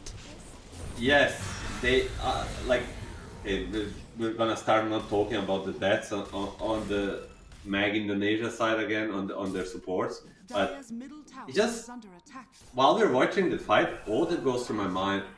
Oh, this is a good RP. Oh, this is a good skewer. Oh, this is a good chrono. Oh, this is good Mystic Flare, but still they don't get a victory out of it. So, although they use their spells perfectly, at least I'm gonna get the Lion here for now. But what? If Dota 2 dies, that's not good. Exactly. And Omi doesn't have a skewer, doesn't have a blink, and here comes Sanctity. The X will mark a spot where you will die, and he pulls him into the torrent. They kill him in that little puddle, so his body will be eaten by the fishes. Decent play, like Mag Indonesia after the top laning stage, once again, are making the plays they need to, are making, like, using their spells almost to perfection, but it's just, at this point, with this disadvantage already being there, it's just not enough. It's just not enough. Not even close like, enough. Unfortunately for them and their fans, like, they can play as well as they wish if... Ooh, Mystic Flare, Sunstrike. He has the Manta, he's fine. And it's fine, like, they use again to perfection, but at this point, unless IHC messes up, it's not gonna be enough. They need to hope for the mistake. Wards plays, they see each other, there will be an X. Here comes the boat, they want to drown Ace, and that's exactly what's gonna happen. 11 comes in and slashes him down. Well, Ace just loses his life and his ward. At least he did get the ward down before going down.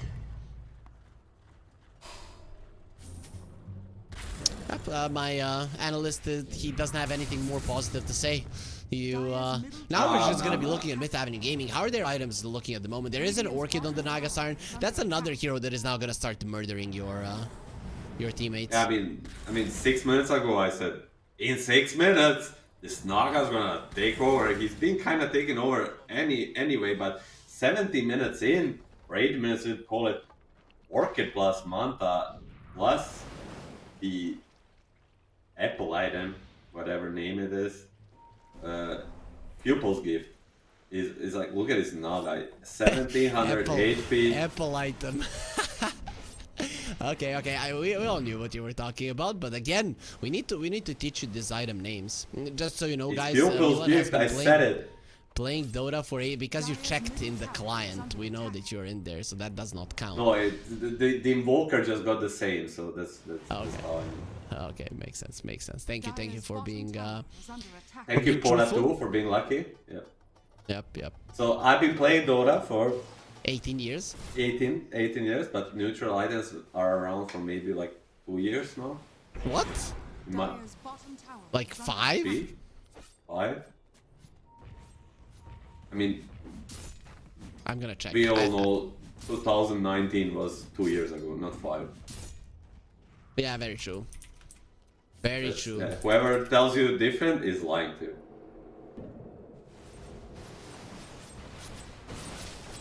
We have this info on when they were added. I can't you find just need it. to Google it. It literally takes one Google search, but you know what's gonna happen instantly? If Void gets caught, it's gonna be instant death, and he's gonna get caught by the Orchid, by the Ensnare, and bye, Mr. Void. Bath dies in the end to the actually Orchid popping, so the Soul Burn does finish him off. The low next on the menu, trying to hide in the trees.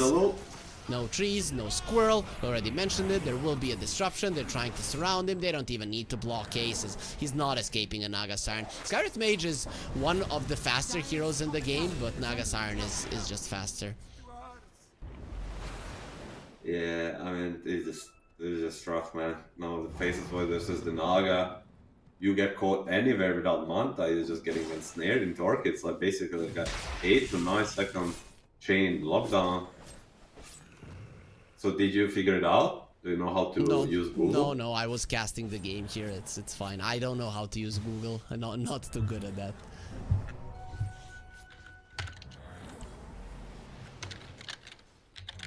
Wait, I have a different way to approach it. So, Dota patch when neutrals were added. Let's see. There's gonna be a Torrent Storm. Hoodwink dies yet again. They caught the Magnus in the backline, so no blink for him. He's gonna have it now. Maybe goes for Sanctity.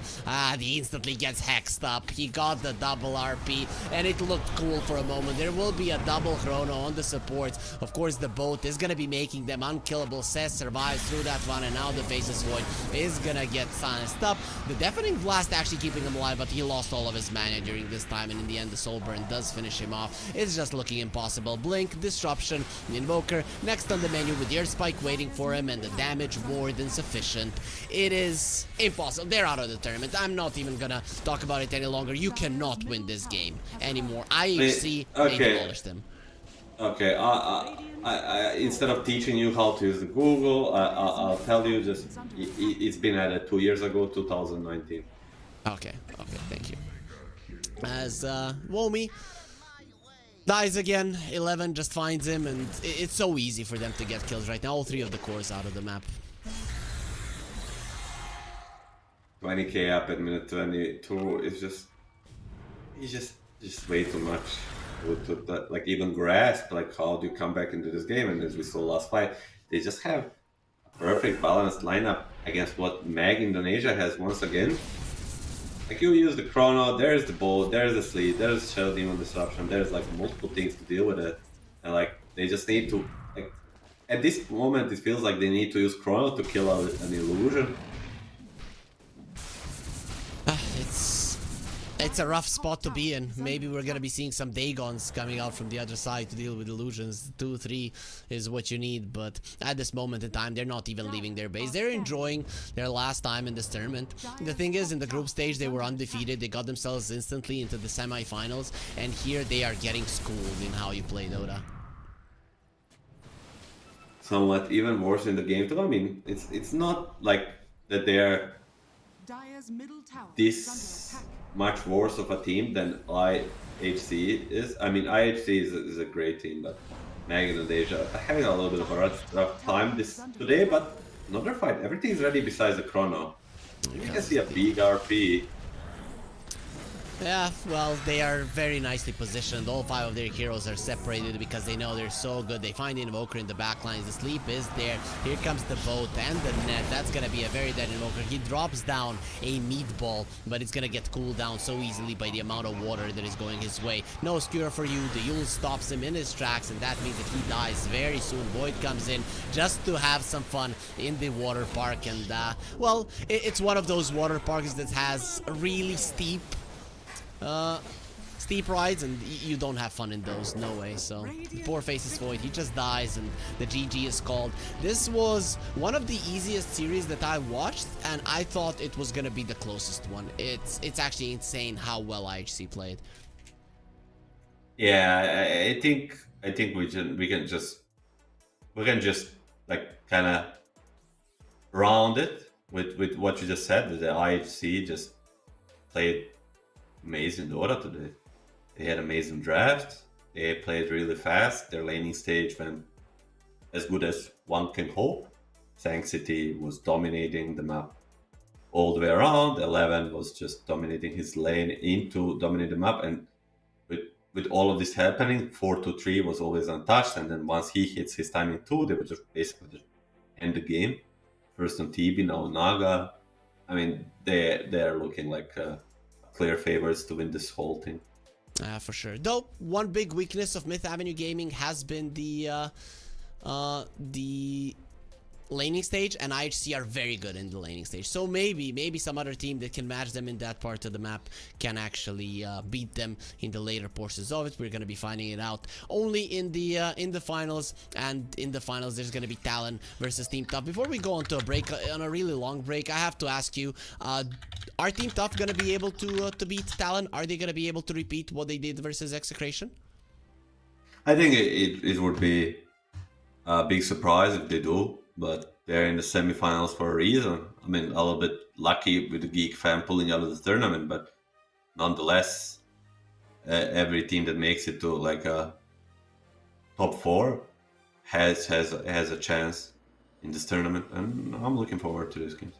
Okay, we have the first finalist of the regional Dota 2 series, and it is IHC. Unfortunately for Myth Avenue Gaming Indonesia and their fans, they are out of the tournament, but still did manage to get some points for the land that everybody is waiting for. That's 25 points for them, but the side of IHC have already secured at least 50 points, $15,000, or maybe even 100 points, or $25,000 if they win in the finals. We're going to be going on to an hour and 15-minute break around that time, and then we'll be coming back with the second semifinal.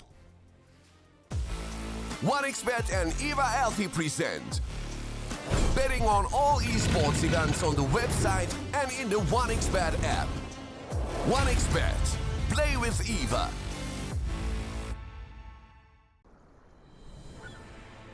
What if Kunka knew that he could not only play Dota, but also place bets?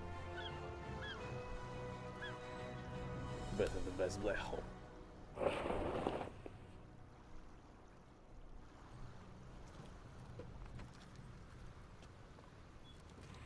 1xBet, bookmaker company.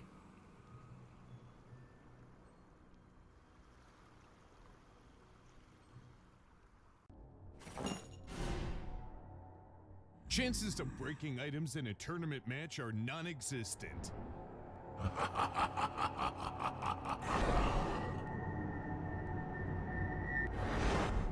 Chances of winning at 1xBet are always real.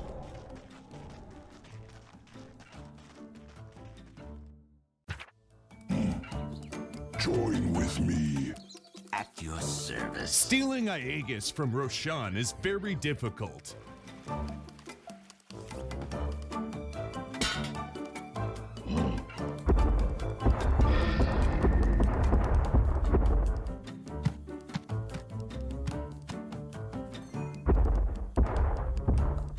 Winning at 1xBet is super easy.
Let's go.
Let's go.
skills in the gaming. 1xBet.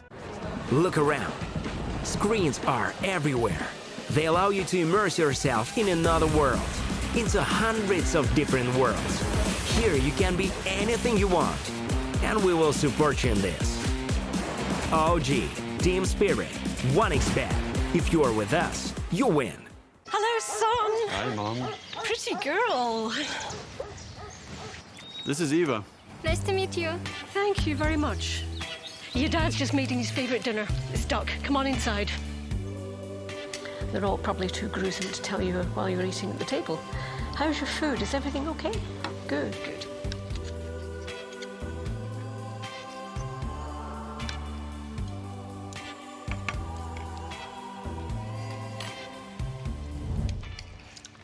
You seem to know each other. Yeah.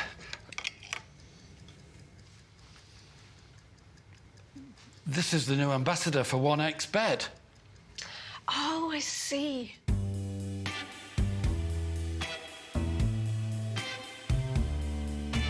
Everyone felt good when Eva Elfie became the new ambassador of 1xBet.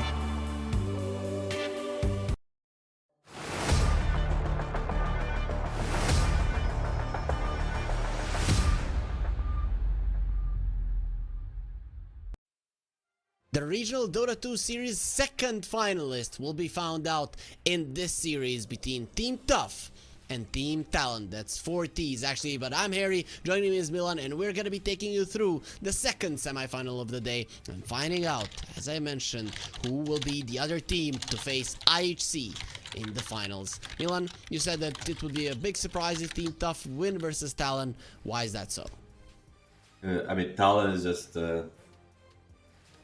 it's like a household name in the organization in the Southeast Asia, alongside like Execration and Bleed Esports. I guess more than Bleed Esports being a little bit of a newer org, more like Talon has been around supporting the scene, supporting the teams in the scene for a very long period. So investing a lot of resources, money at the end of the day into the scene here and playing against, I would say, a stock. Like they're always coming as a clear favorite.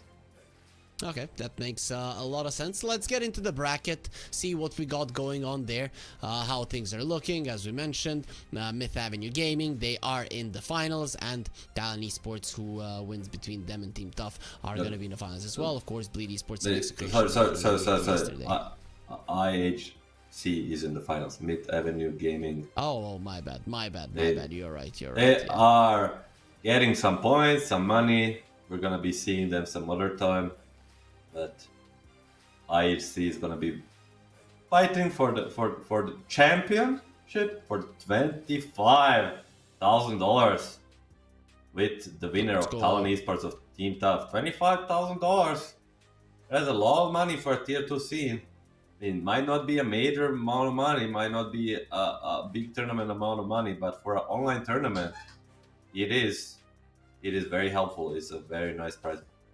I mean, this is a $50,000 tournament. That's the prize pool of it. And we're going to have 4 of them in Southeast Asia, 4 of them in Europe, and 4 of them in Latin America. So that's $200,000 for each of the regions, which is amazing. But let's get into the rosters of these 2 amazing teams, Talon Esports and Team Tough. We're going to be seeing them on the screen. Here's Talon, Akashi, Chuen, WS, Jokem, and Ponyo.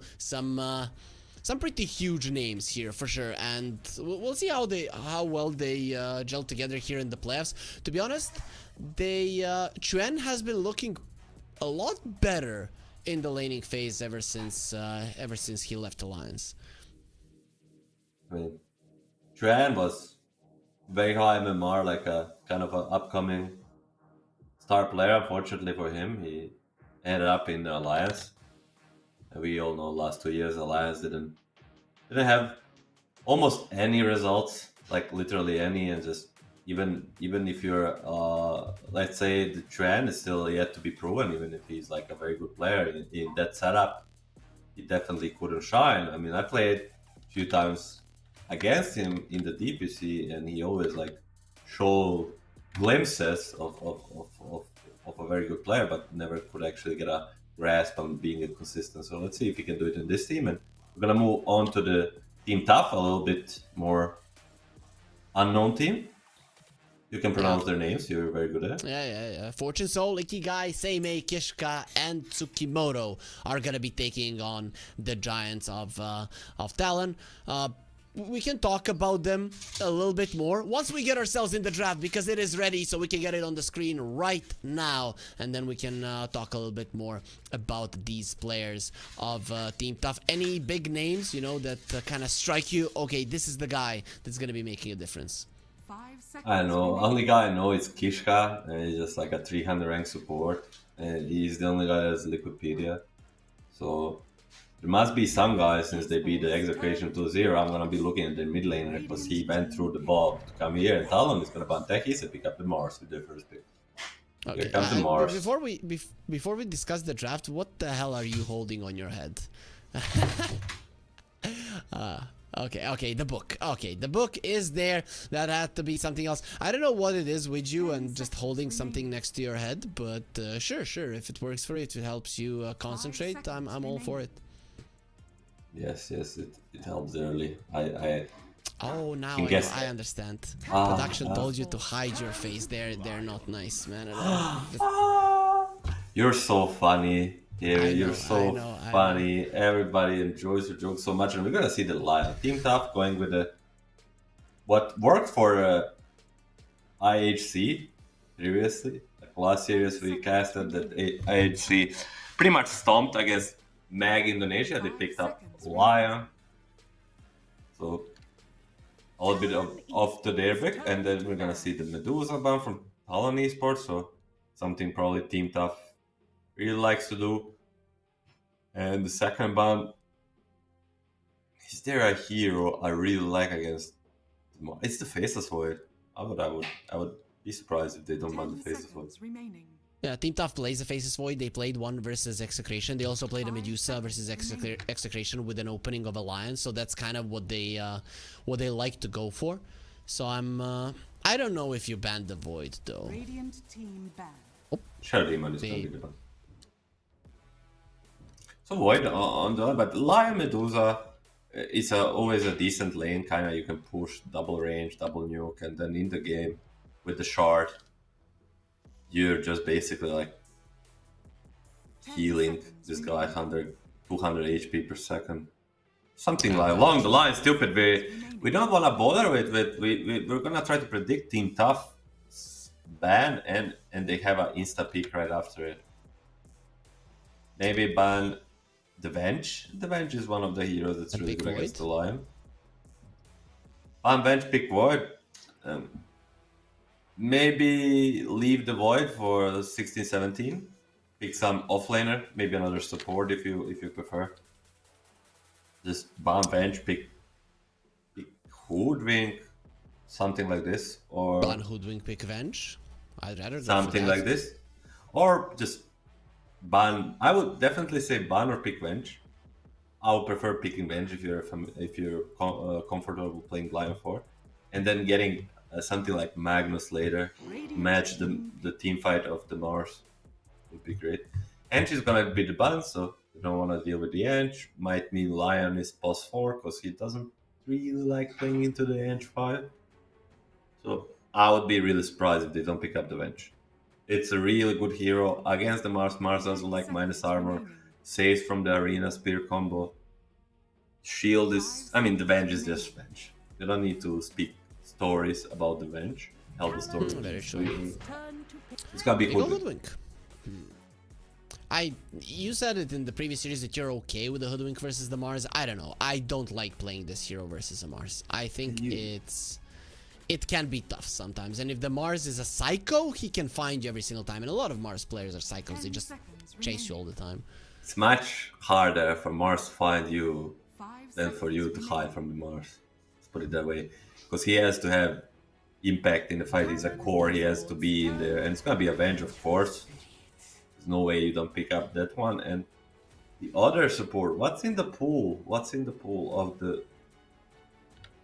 Let me check. Let me check my list. Nature's Pro Bantech is banned. Angeban, who all the good ones are taken. There's something Dark like Willow. Phoenix. Dark Willow. Willow or Dark Phoenix? Willow is, I would say, a very underrated support, especially with the Mars. We already spoke about it. It's gonna be a TA. Okay. We Minus spoke armor, about it let's off go. the camera. The TA, Liquid, Mika and Nisha showed the TA is a great hero. It ended up 9-5 in the Dubai tournament. When did we? Why did we talk about it in the break? What happened so that Because the Mika is the greatest TA ever, builds beyond there and knows everybody. Everybody knows that. And what is it going to be against Zimos and the TA? Some Morphling, Manta, Morphling. Luna? I would say Luna. I don't know. Luna on Morphling for sure, and then the offlaner. Offlaner is Magnus? Yep, Luna Magnus I would like. Morphling Magnus I would like as well. Okay, they go Luna. Of course, because I said Luna is and said Morphling, they just had to pick it. Magnus is the best one, but then it comes to the team preference. Do they actually prefer Magnus, or do they want to go more into the route of like maybe Beastmaster? Pooch. Wouldn't be too bad. Pooch. Yeah, we're not seeing a Pudge most likely. I'm thinking Beastmaster or Magnus. That's how I feel. Maybe a Dawnbreaker. Maybe a Dawnbreaker. Maybe. He breaks the dawn after all. They are taking their time. Don't have much left in the reserve. So considering you have a last pick, you would probably want to leave a little bit more of it in there. 30 seconds on the reserve, they're gonna get 25. I mean, 1 minute is enough. They're gonna go with the Panga. Which that's cool, actually. I don't know them very well. Maybe it's a flex to the offlane, but I really dislike the Panga pick. Why? I feel like if Talon gets it, it's way too much minus armor and team fight, and then you're in trouble. I think it's a TA versus Luna is very bad matchup carry to carry, so you naturally want to move TA to the mid, and Pango has one of the hardest matchups against the TA mid. So basically, you pick yourself, you pick yourself forcefully into a really bad matchup and let enemy move this TA to the mid lane as they really wanted to. So easy. Okay, makes sense. That makes sense. Now I get it, because if I'm seeing this Talon Esports lineup picking up a Pango, I see that they're very strong. But as you mentioned, the TA versus a Luna can be a tricky one. So it actually makes sense to go that route. So now you see a Pango, you could pick up your mid laner if you want to, but it's a lot easier to go for your support. What's a mid laner that you would like to play?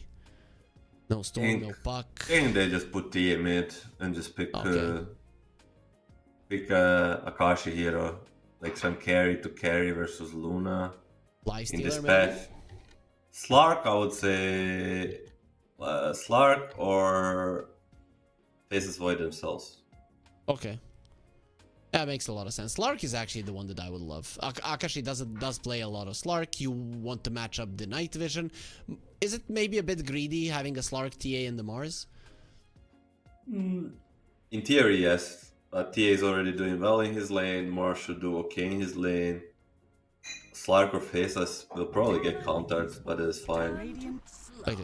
This is why you pay me a big bucks, yeah?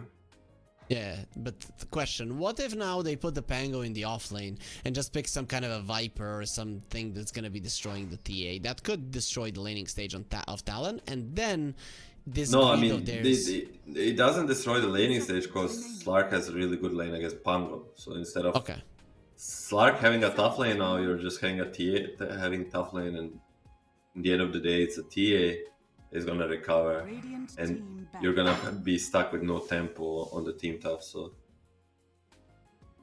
there is no real way out for them. I mean, they're gonna have to pick something along the lines Primal or something like this that can deal with the Slark through the game, because they are not winning this game that fast. Yeah, I like the Primal Beast. I actually like the Primal Beast quite a lot. Enigma was very good too. They banned the Enigma on the side talent. Enigma was very good. But what do Team Tough play in the offlane? They play a Brewmaster. Not that great. Centaur, not that great either. They played a lot of that Centaur. Yeah, every single time they're just picking it. I feel like they're gonna pick it here as well if it doesn't get banned out. They're just way too used to playing it. They play some Dawnbreaker as well. I still think that might be the best one left. Dawnbreaker is not too bad, but it's very volatile, I would say. I would say for them.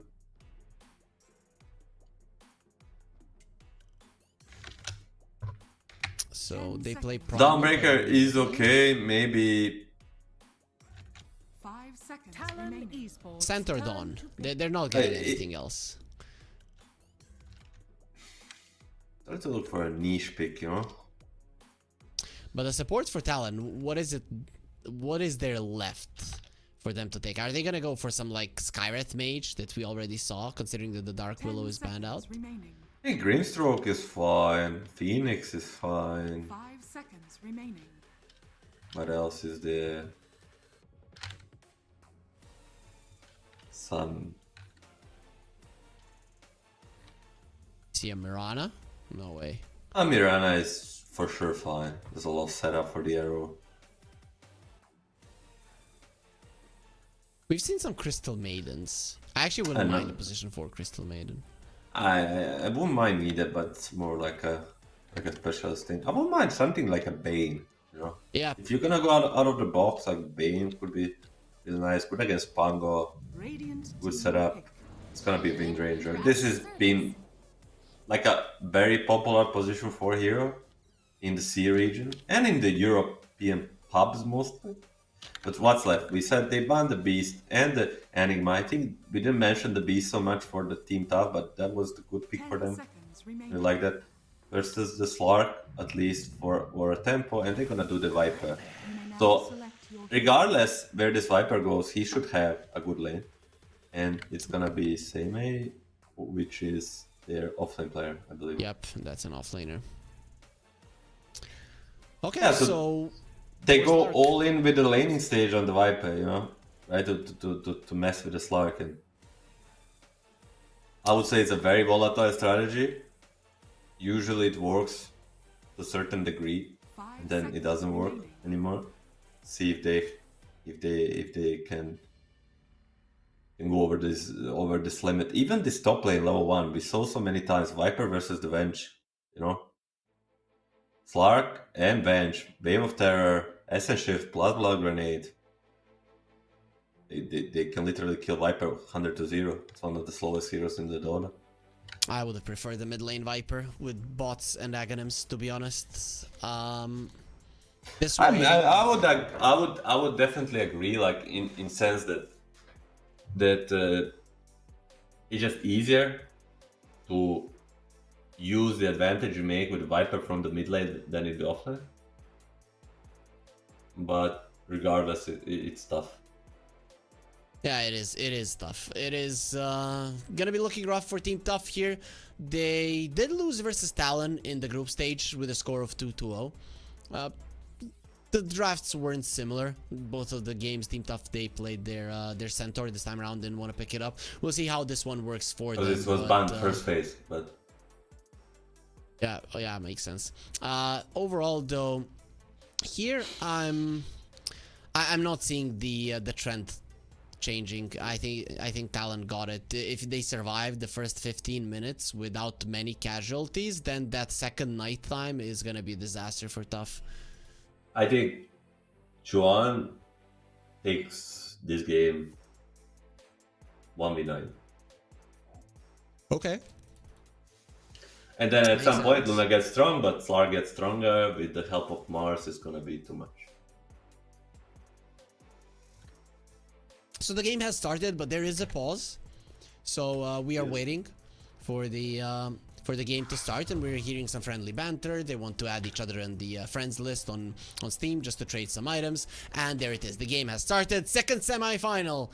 is now officially underway with 1xBet, our sponsors, favoring the side of Talon. And of course, if you want to use these amazing odds, the best odds are on 1xBet. You have the banner down below, promo code RES Dota24 to get up to 120% bonus on your first deposit. So if you still haven't done it, be sure to do it right now as we do go into the game. And there it is, some wards are gonna start being placed already. Yep. Smoke on smoke action. Pretty standard. Yep, and Slark knows there's a ward in the mid lane. He's not exactly sure where, but he did get hit by the tower there, so he should have some idea of at least the side at where it is on. You're seeing both of the wards in the mid lane, pretty much at the roughly the same position. And where's the second ward of Dire? I don't see it.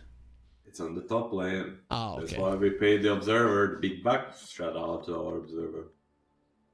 Yeah. What is? Let's do the laning stage. I think top lane is gonna be the most interesting lane. Bench with Slark versus Viper and Woodwing. It's gonna be most interesting lane starting. Like low 1, we should expect a lot of action. Mid lane, feel a very good matchup for TA. As the lane progresses, it gets tougher for Pango. In the bottom lane,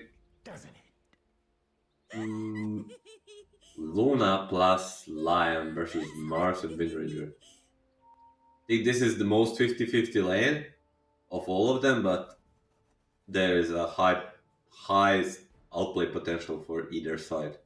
Yep.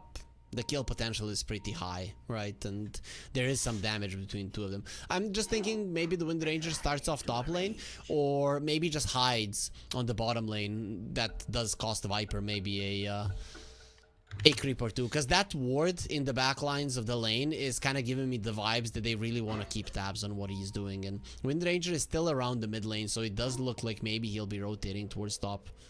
Yes, this is what we have seen multiple times, right? When the last pick Viper comes out, it's usually people start tri lane.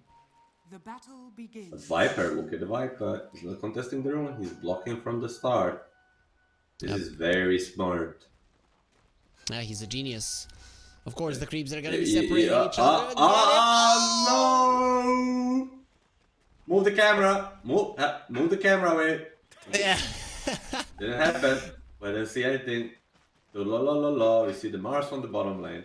But nonetheless, Windranger starting top. We see the Viper on the wall. Can they execute?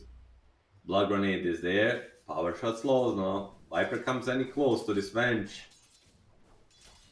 He's not gonna come. He's not dumb. They see that there's no Windranger on the bottom lane. That's why I would have been fine with Joachim just hiding on the bottom lane a little bit and then maybe baiting the line into getting smacked down. Either way, this is okay versus Viper. There's the TP, and now with the Windranger showing on the bottom lane, it is gonna be a cue for the Viper to start playing the lane. Still is the first wave towards the Slark. Listen, Ishka is gonna get double courier. And the wave pool, small camp blocked, big camp. And Hotel also blocked, so very nicely done by the Hoodwink. Gonna get lane in a really good position. Joachim, he doesn't have a TP, it's bad if he has a 2-stick, so it's gonna be fine, but just let him. Huge win for the Lion. Yeah, you just let him go. It doesn't matter. He's really not going to be helping his buddy whatsoever. We'll see if he does pull out a Sal for the Windranger. Yeah, it is coming over, but it's going to take some time. The level 1 courier, it's... I don't know. It doesn't move. It's not fair. Look at that. Yeah, did you know the courier has a penalty for speed when he carries the... Yeah, when he carries items, yes. Not the items, just the consumables. The consumables, yeah. Does it count for a bottle? Yes, it does, right? Yeah, I'm pretty sure it does. Anything that can heal you, like an instant way. Anyhow, lane so far going better for the team top, especially because this rotation top didn't work out. Mid lane, we already said Pango is gonna have okay time until some levels start popping off. So far, so good for him. Pretty solid. Team top showing like a discipline in first 3 minutes. Oh, this is a problem. If Fortune Soul dies, WS is going to be focusing on creeps. Jokem is going to be pushing him away. I don't know if he has a salve coming up, but if he doesn't, this is going to be a problem. For the, very likely not. He just got the double raid ban from the courier. Range heroes don't usually buy salve. It's just... This is, as I spoke about their discipline and good fundamentals, the support goes to pull, the carry gets poked on the lane. It's like a 101 mistake in the laning stage. But still, Luna under the tower is gonna get a lot of regen back. Yep, Tango plus the tower regen is almost back up to full. Even though he was solo just a second ago. But Luna is the type of hero, doesn't really have that high HP, even with the double raid band. You just don't have the stats necessary at the moment to have that much HP. So he'll be fine. The first Lotus did go towards the Wind Ranger, so he's gonna be happy with that. Just amount of Luna right click damage he has with his with this double raid band is insane. So anytime Jokem gets caught on the side without Wind, he might just straight up die. He has a 7 stick and a Lotus. Mars has 1000 HP. That's just what this hero does with just one bracer at the moment. One bracer, Gauntlet, and 3 branches is maximizing the stats game. Like, this is what Omar Falcons does. He kind of invented it, just playing all stats and no matter what, having a really good lane stage. No? Nice side blaze by Chuan.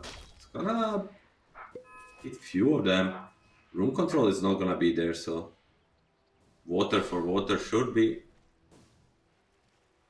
Yep, no rotations. The supports decide to stay in their respective lanes. In terms of CS though, the Mars is really suffering. And the Viper, he doesn't have too many CS, but he has 9 denies, 10 at the moment. So this Viper is starting to hurt the Slark 100%. What Slark wants is levels. And well, he's not going to be getting them. Uses the pounce to jump forward. Kishka speedy enough with the boots to be able to outrun it. So won't be able to catch the Hoodwink. And Hoodwink does have a healing Lotus, so probably wouldn't have died anyways.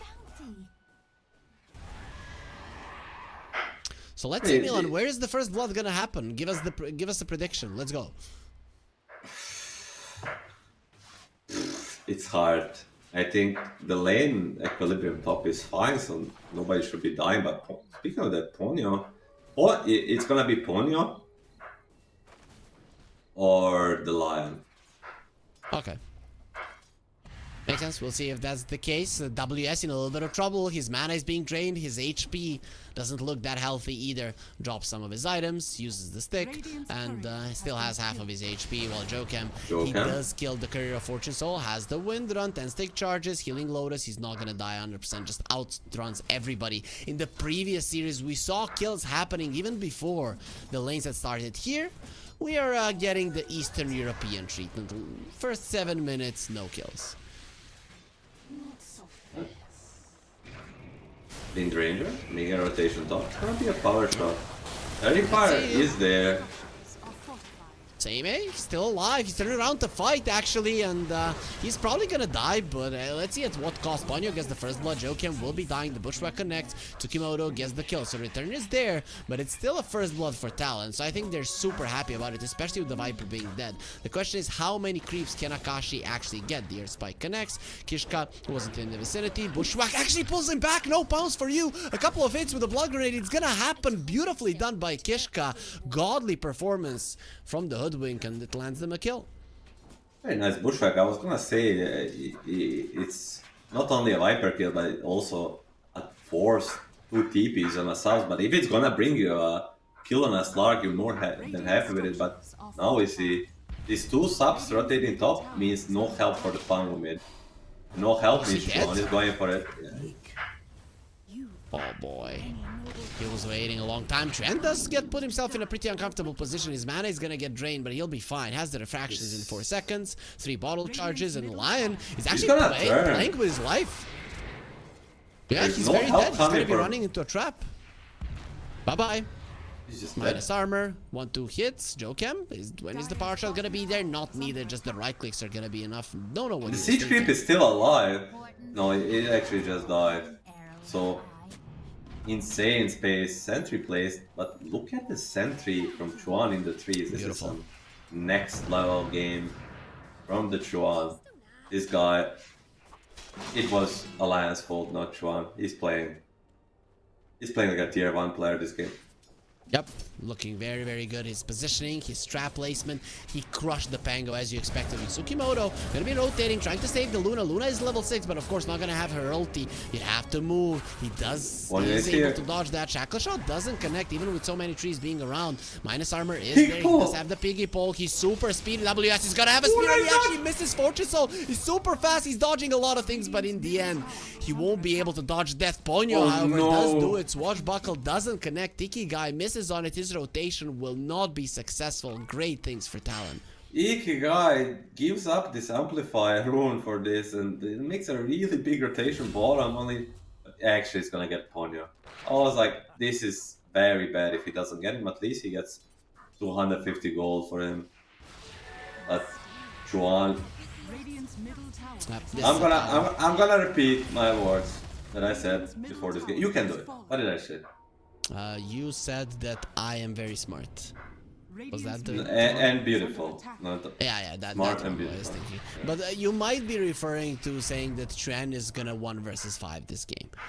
I said 1v9 actually. Okay. So his team are gonna be noobs. Okay. His team is gonna be noobs. He's gonna kill everybody. Let's see if it's now you're gonna be met with the infamous caster curse. Am I? No? Am I? Ikigai, he gets spooked. That's a tower lost and a roll used. A good observation there coming out. Ikigai though, he definitely got afraid for a second.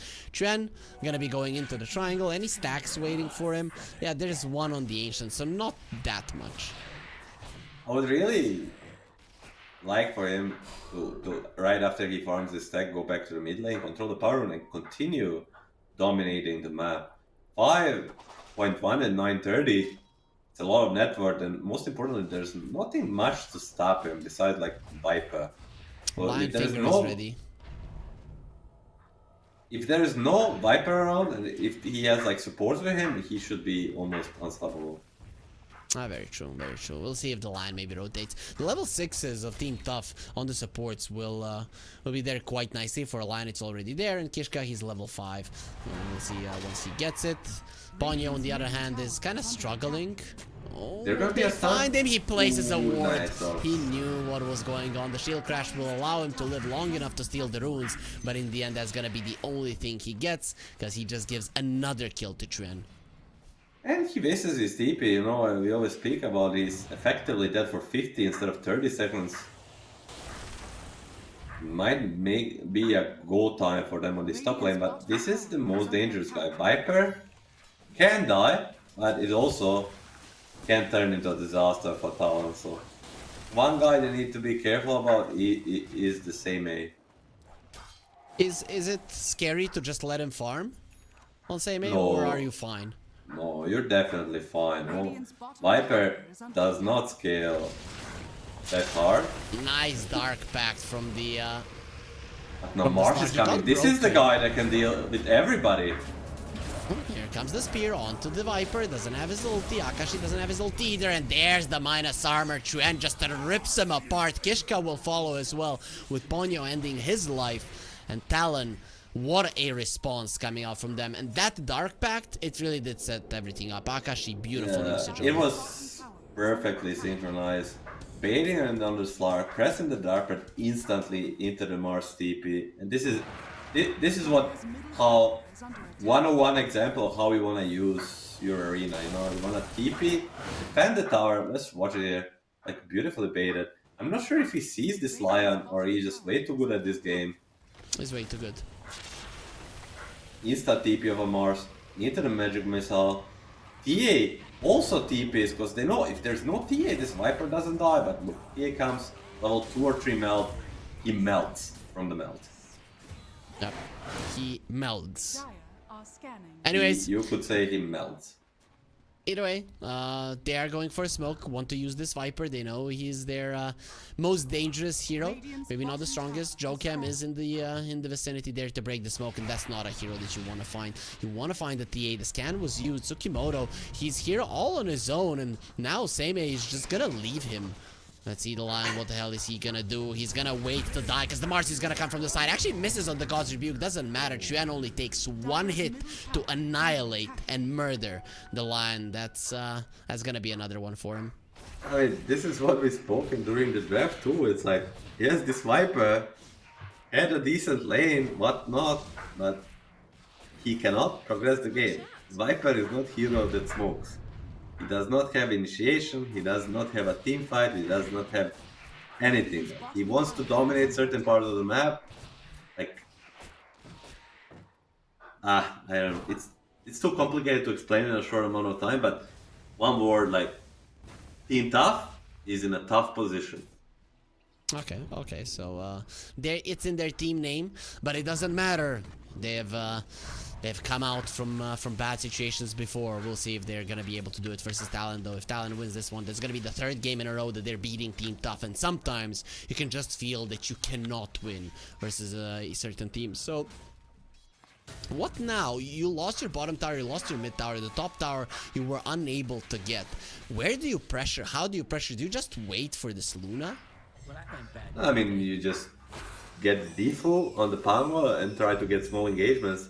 Still in between Pango, Hoodwink and Lion, we have a lot of damage combined with Viper. There is a couple of things you can do, but the default is the go time. See if they can make it work, because it's almost done. So the Pango will have it. He just got the gold. It's going to be delivered to him as we speak. But the second nighttime is coming. We talked about that 15-minute mark. That's where the Slark becomes increasingly more dangerous.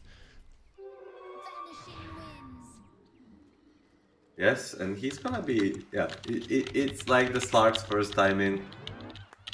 Along the side, the Mage Slayer, he's gonna have a lot to offer, at least in terms of information, as you said, between traps and the Slark Night Vision. Map will feel very small for the side of Team Tough. Top lane, they're gunning for a Hoodwink, though. The Squirrel will be able to escape for now, while the TA is creating so much space in the mid lane, giving so much info to her team, and well, she has overdone it. Now in a very bad spot, even with the Mars TPing in, has the blink, and the arena will never come over. Surrounded by 5 heroes, Chen will die, and it's a huge kill going their way, while Ikigai is chasing for more. WS blinks away, will get himself to safety, but the mid lane tower is a nice opening, and there it is. The Diffu, it actually does change quite a lot. I mean, I'm not sure if it's amazing catch by the Lion and Chuan outplaying himself a little bit, because daytime in the vacuum he cannot get caught. Like, there's nothing to stop his blink through refraction besides the Lion Impale. So Lion has to do like a perfect wraparound Impale to catch him and like do the chain lockdown. So it happened.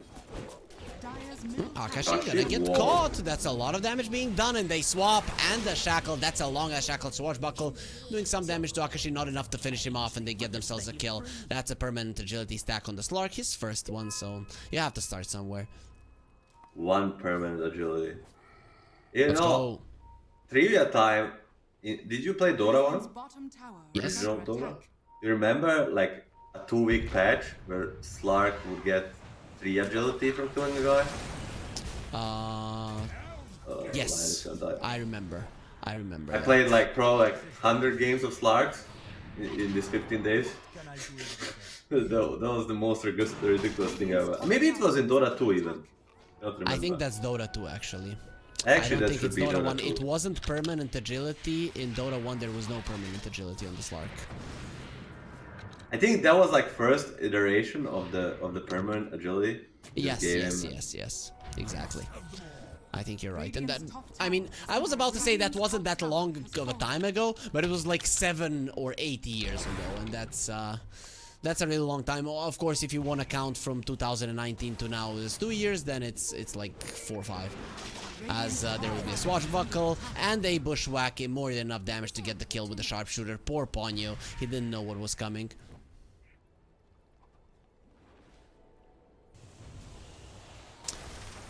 It's still only a Venge kill, and that's not that big of a deal. He also took their Watcher, so has some kind of an info what's going on there. Finally, you have to smoke. Will you have a Sharpshooter? No, you're only gonna have the Finger. Sharpshooter in 20 seconds. But the TA this time around, maybe they can find her. They did see him on Vision. It's nighttime. Jen. He got out. And now the trap, gonna be connecting all three of them. The Slark coming from the side. Kishka, he needs to run, but where does he run to? Tsukimoto gonna start taking some mana. Akashi goes up on the high ground to give some vision onto the TA. The minus armor is there, but here comes the Luna on the other side. They kill Jokem. There's the arena. And so many heroes of Talon are gonna be inside of it, just annihilating their opponents. It's like just like being left to the wolves, as WS is still chasing for more. He's gonna have a blink in a couple of seconds. They want the Pango, got slowed down by the traps, but they found Kishka, and there it is, a very dead squirrel. I told you that the Mars finds the squirrel very easy. Yes, it's a very easy kill with the trap too, but it's the thing with the TA. If you don't get a burst on him, he gets the blink out. Believe it me, the good TAs, like if you go to him, he's probably playing around 2-3 already made traps, and there's very hard to disengage, and it's gonna be 3 for 1, or the side of Talon, which keep in mind has the Slark, the ultimate late game warrior. Very true, very true. There will be a nosedive fairly soon for the Vipers, so the disarm will most definitely be a problem for Talon, especially for the TA, if they can get a good connection. I think this is the last smoke the Team Tough actually have. It has to work. It has to work. Right now, their smoke got broken by a Wind Ranger, and here comes the TA and the Mars. They delete one hero spear onto the squirrel. A couple of hits are going to be doing it for him. They have the shackle shot as well. He cannot move from the trees. Can protect himself with the Pavis. The magic missile still doing a ton of damage and going through everybody with Rolling Thunder. Nice swap from Ponyo, keeping himself alive. A spear finishes off Kishka as the BKB from the Mars stands his ground, turns around with a shield. Go through this if you can, and they cannot. Team Tough are just gonna be content with losing only the 2 supports, and they actually buy back on Tsukimoto. Yeah, Tsukimoto buyback. It's gonna be a TPL for Mars, as you said, 2 for 1 with the buyback. You're gonna take that every day of a week. Slark was farming whole time. Talon just all playing Team Tough left, right, and center. They just, I don't know, they just seem like they're on a little bit higher level right now. Just knowing, understanding their timing perfectly, while Team Tough seems like grasping for air, you know. Just give us the fight, but the Talon is just not gonna do it. Yeah, they're not gonna do it. There's an Aghanim Scepter on the Slark on top of his Mage Slayer right now. It's just before the daytime comes, so he's probably not gonna be using it all that well, but that just means that he can break smokes, he can always be there for his team, he can be super fast around the map. It's just gonna be so much easier for him to play Dota from now on.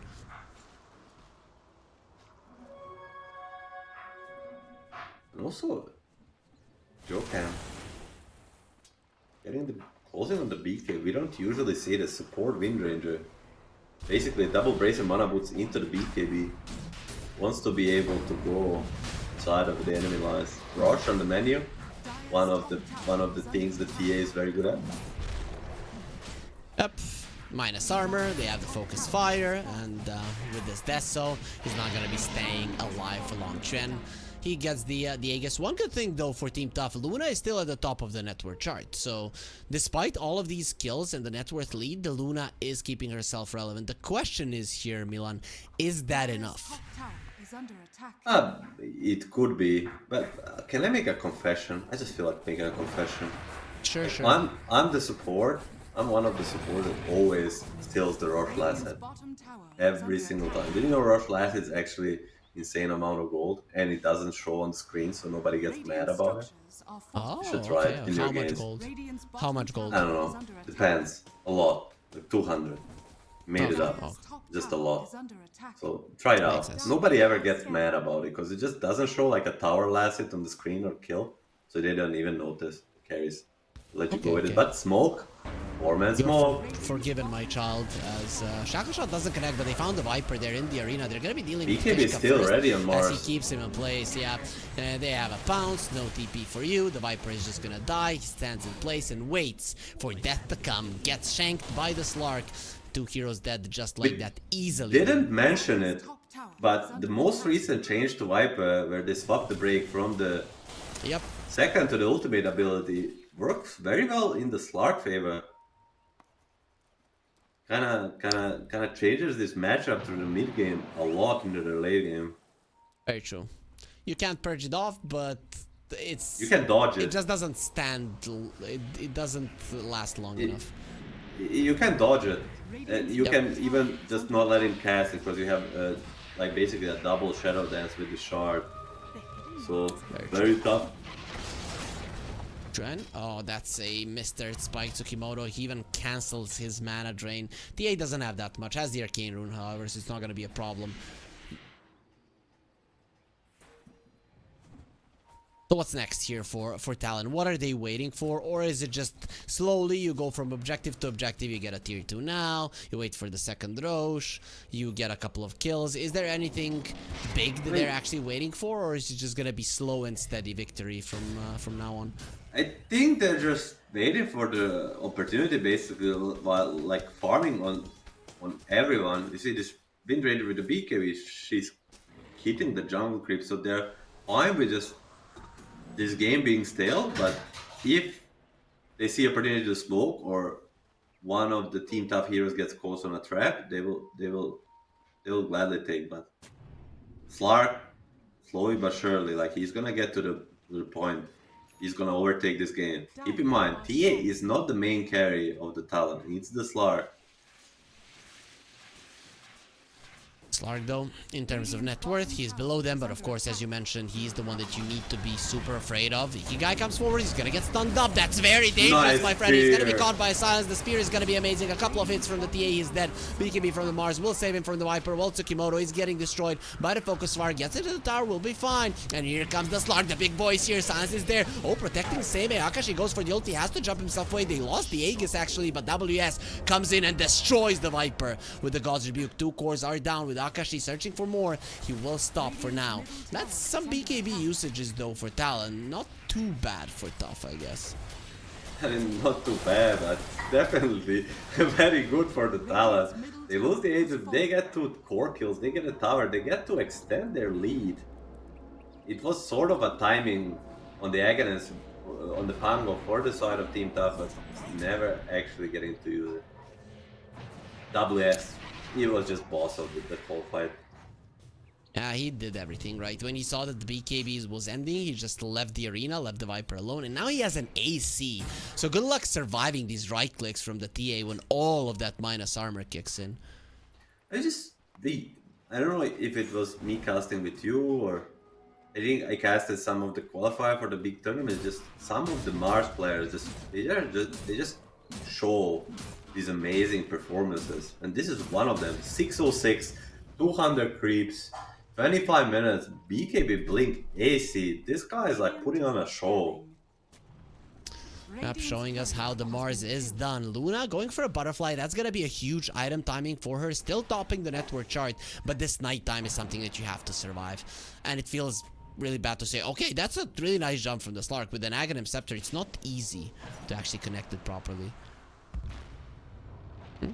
Trap is there, misses on the pounce, gets to the low ground. Tsukimoto instantly goes for the dark pack. He's gonna have to ulti to get out of that one alive. Ponyo swap out there. The Shaka shot was amazing. Kishka getting focused fire, will die in the end. Ulti onto the Wind Ranger, trying to run herself away. Swashbuckle, lucky shot connects, not enough to slow her down. Look for a moment like it could be very bad for the side of Talon, but even 3 versus 5, they get 1 kill and get out. Beautifully played. Truan is gonna poke bottom, hit a few times, force line TP, get out. As the heal rune, I mean, Talon is just playing with it. And it's beautiful. It's actually beautiful on both parts of the map. It just shows amazing communication. You still compete in Dota. You should know just how hard it is to actually communicate this properly when the TA is pushing, you're fighting on some other side of the map, and you're still winning. So really props to Talon. I think it's more about Talon than it's about Team Tough. It's just like they're basically fully understanding the game. They're not seeing this Lion TP. They're not seeing them move as a 5 fully. They see few heroes, but they're just reading the map like 100% correctly, and they are reading the smoke too. Again, like they had some vision look at there. the bottom lane. Like Chuan, like this guy is pinging the bottom lane. Guys, the tower is getting hunted by the creeps. They must be doing something. Dota is the game about not about what you see. I mean, it's about what you see, but it's most about what you don't see. And there's the triangle. We don't nice see the arena. supports. That's what we don't see any longer. The Viper will get caught as well. He puts down the Nether Toxins, tries to fight the Slark.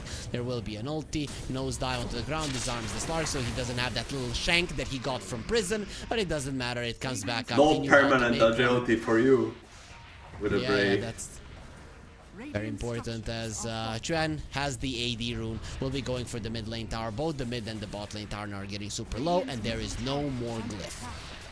There is no stopping them. Talon is not gonna even wait for the next rush. Demon Edge, 150 gold away from this MKB. That will mean Butterfly on Luna is not gonna do much. But what can they do? This Midrax is dead for sure. They don't have another glyph, but if Talon is gonna play like they played so far, they're just gonna take a discipline. Keep them in at bay. No reason to risk, as you say. And one very important thing, no PK before Luna versus Mars. That means there's not gonna be any hits coming through the arena, which is level 3, I believe. Bounces do go through the arena though, so that's one good thing for the Luna. If Mars is staying in the arena and fighting her, the Glaze will be bouncing out. So we'll see if he's able to do some damage in there, as some wards are being taken down. Did they buy a gem on Talon? Yeah, they did. It's on Akashi. Yeah, you're just blind at the moment, and I think they don't have any more smokes. Oh, they have one more smoke on Rip Tsukimoto probably got one-shotted. We didn't catch that one, but for a reason. Because there's nothing to catch besides this one hit. Is he gonna get Enchanted Quiver? I mean, he's taking a long time to think about this tier 3 items. So it's not gonna be, but it's gonna be arena. Yeah, they pop the ulti on the Luna, but it doesn't matter. BKB protects WS. He gets ran out with the Slark Shard covering for him. Buyback from the Lion. He only get this Wind Ranger silence on the. They're still eyeing. They're going back. Nah, they're just gonna take it easy. Juan thinking really hard about this tier 3 item, but as Jokam overextends a bit with the cooldown on the Windrun, dies through the BKB. So at the end of the day, Tsukimoto does buyback. And he's one of the most important heroes on the side of Team Tatsu. Another victory for Talon. Mars level 20, Triana level 20 on the TA, and the Slark got the Disperser. Some big timings. Also, a Vlad's on the Vengeance. He's keeping in backpack. I don't even need my items to deal with these guys. That's how Ponyo feels, it seems. Talon, Nose Rush is on the menu very soon. Gonna control the bottom side of my beautiful trap placement.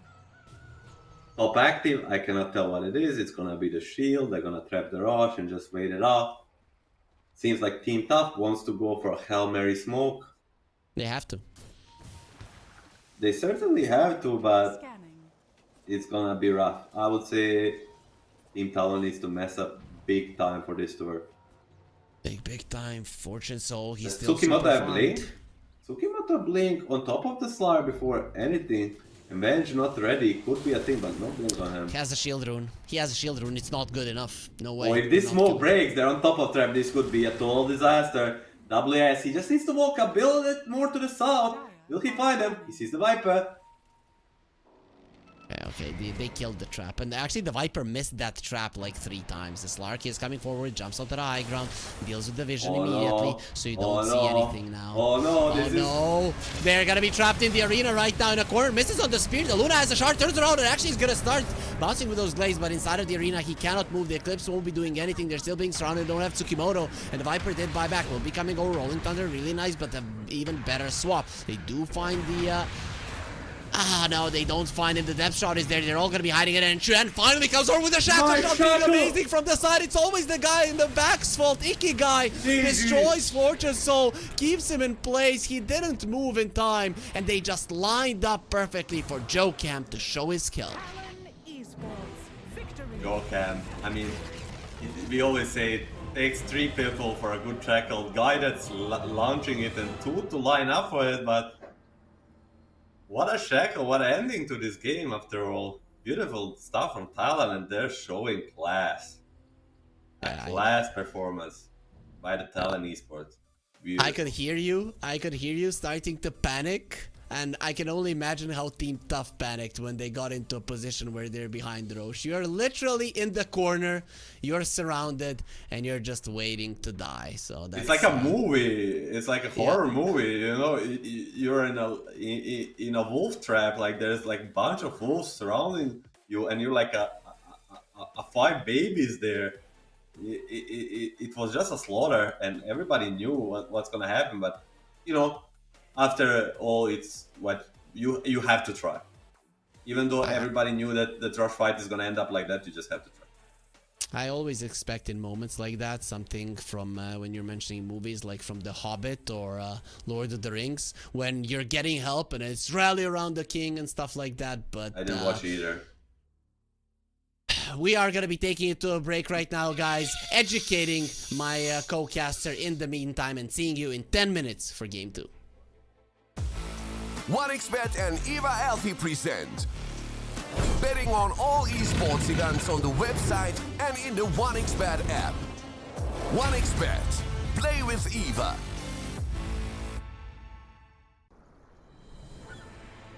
What if Kunka knew that he could not only play Dota but also place bets? Better the best black hole.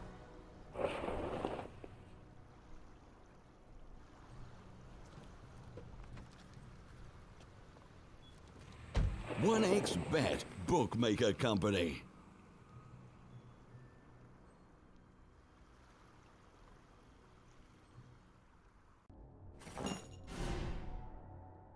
Chances of breaking items in a tournament match are non-existent.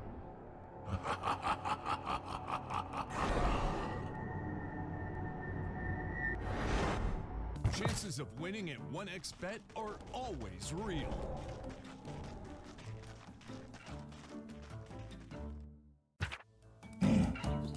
Join with me. At your service. Stealing Aegis from Roshan is very difficult.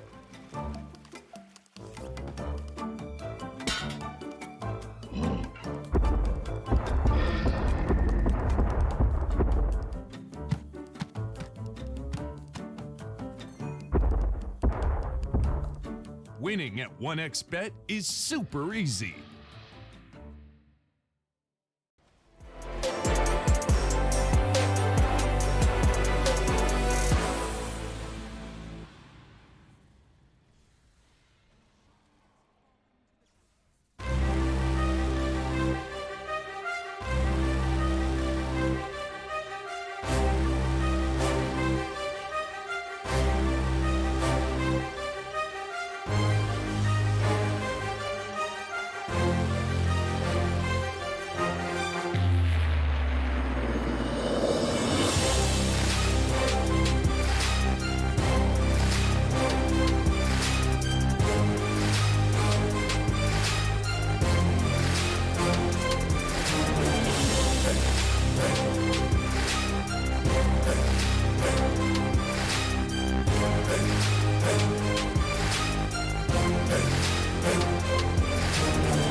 your skills in the gaming. 1xBet.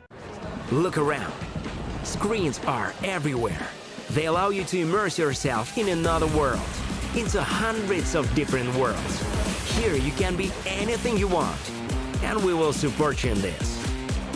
OG, Team Spirit, 1xBet. If you are with us, you win. Hello, son. Hi, Mom. Pretty girl. This is Eva. Nice to meet you. Thank you very much. Your dad's just making his favourite dinner. It's duck. Come on inside. They're all probably too gruesome to tell you while you're eating at the table. How's your food? Is everything okay? Good, good.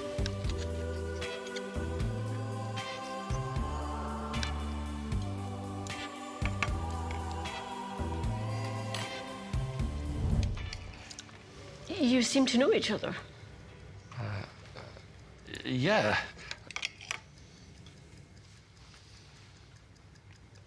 This is the new ambassador for 1xBet. Oh, I see.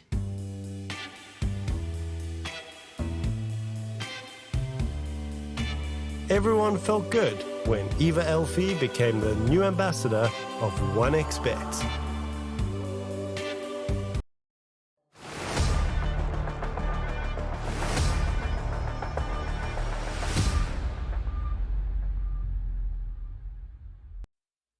Talon are just one win away from getting themselves into the grand finals here at the regional Dota 2 series. I'm Harry, joining me is Milan, and Team Tough are gonna have their work cut out for them. In this tournament already they've lost 3 games in a row versus Talon, and can that change? After what you have seen in game 1, Milan, do you think they have what it takes to win a game, to take a game off of Talon?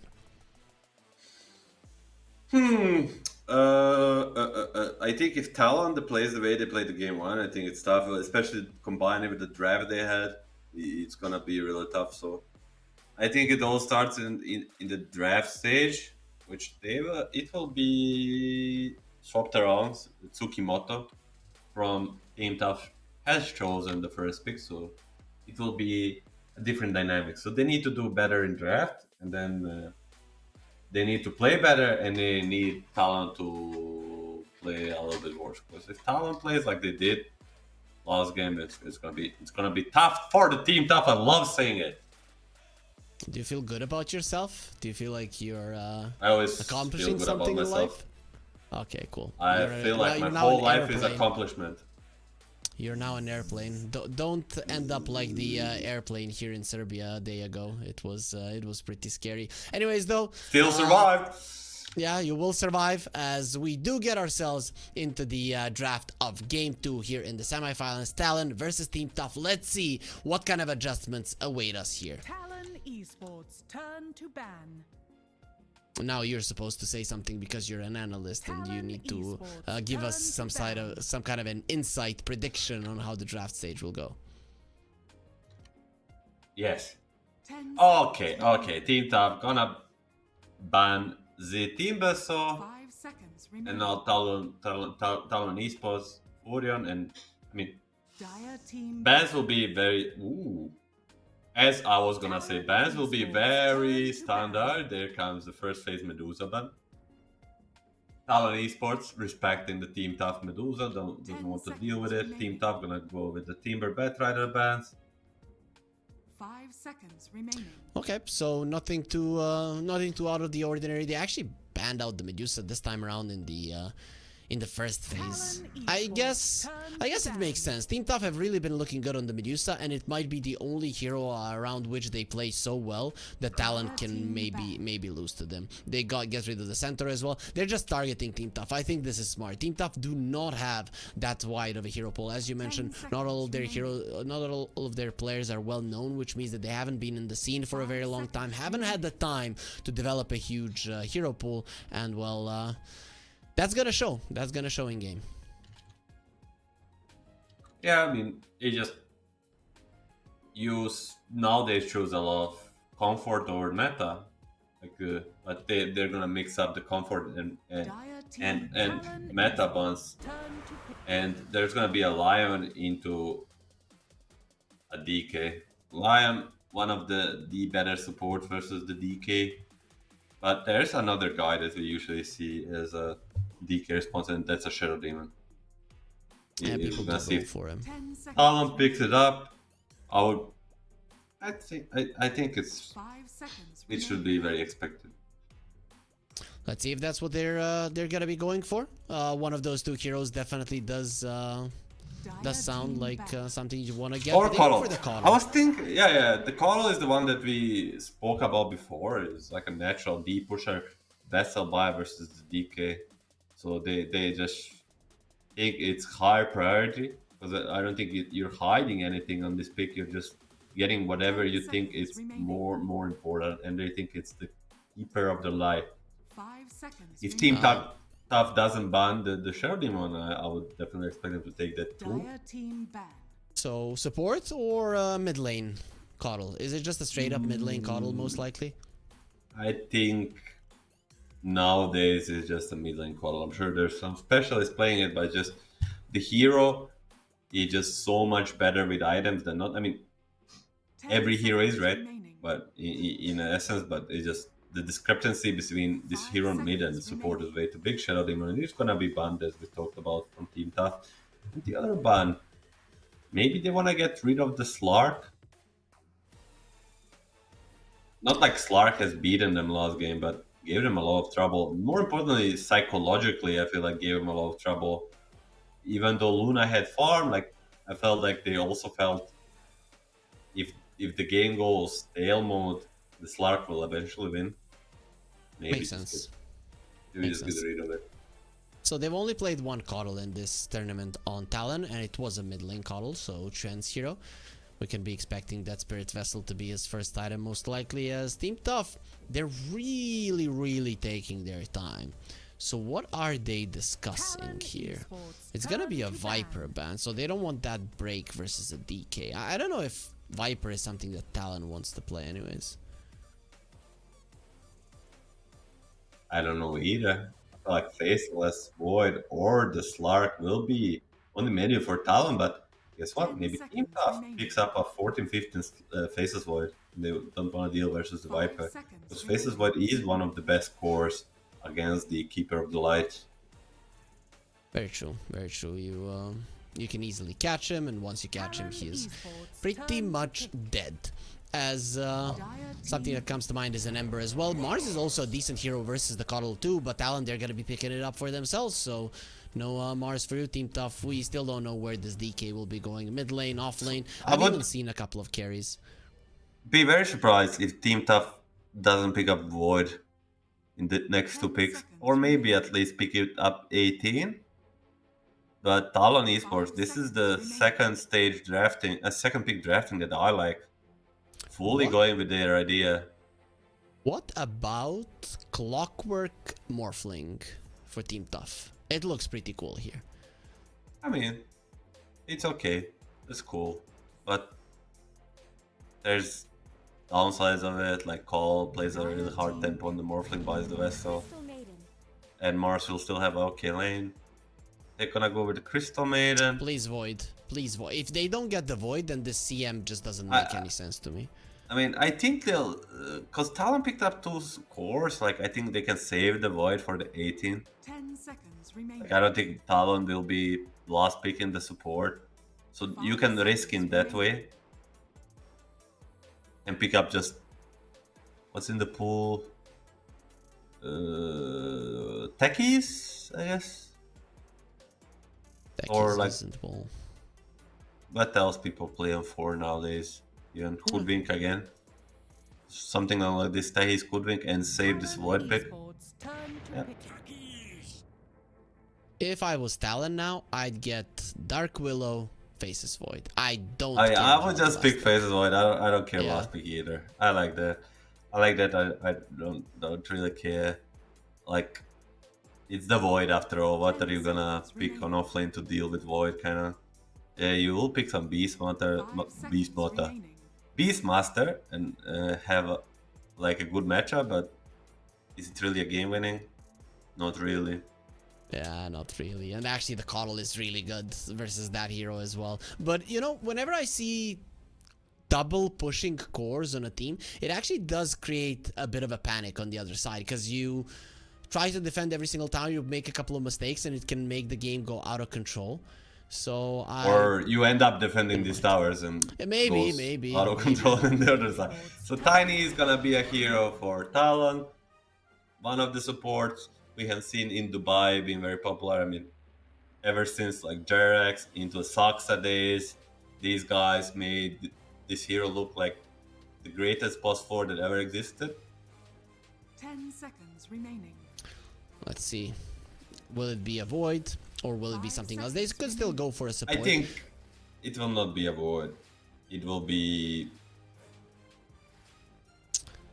Avenge. I'm like looking at the picks. Then I'm checking every single band. I'm like, Avenge. No, it's gonna be Mirana. Mirana. Is that now a 5 Tiny? I don't think you want to play a 5 Mirana. That is a 5 Mirana. Tundra won the TI with this, my man. Yeah, but every Tundra game is a specific Tiny team. Mirana. It's a specific team. Later on, nobody played 5 Mirana other than Snaking. They did try to copy him a little bit. I did play 5 Mirana. Yes, we know. Did it, I'm sad.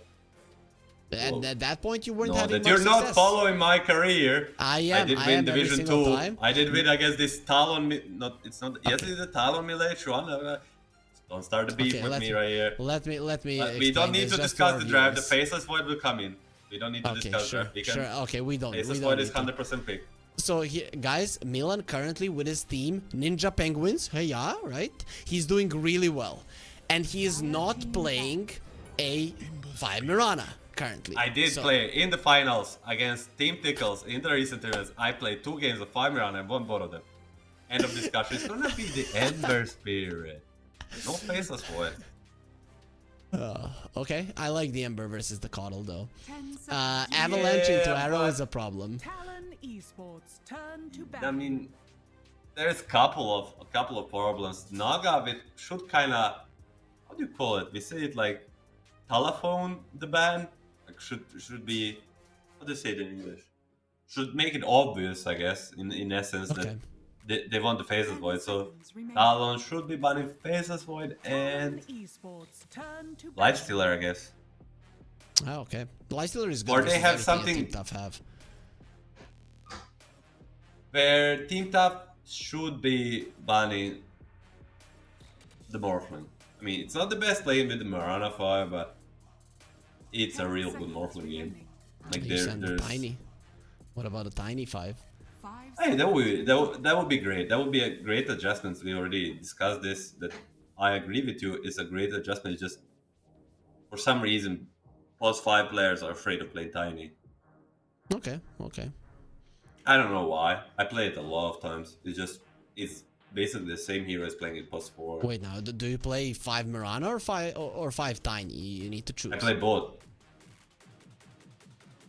Okay, makes sense. But if they're what both in Talon, the game, why Talon wouldn't buy the Faceless Void? I feel like if they are very smart team, very smart drafters. If they're not banning the Faceless Void, they want Team Tough to pick it up, and they have something very ready for it. Dire team ban.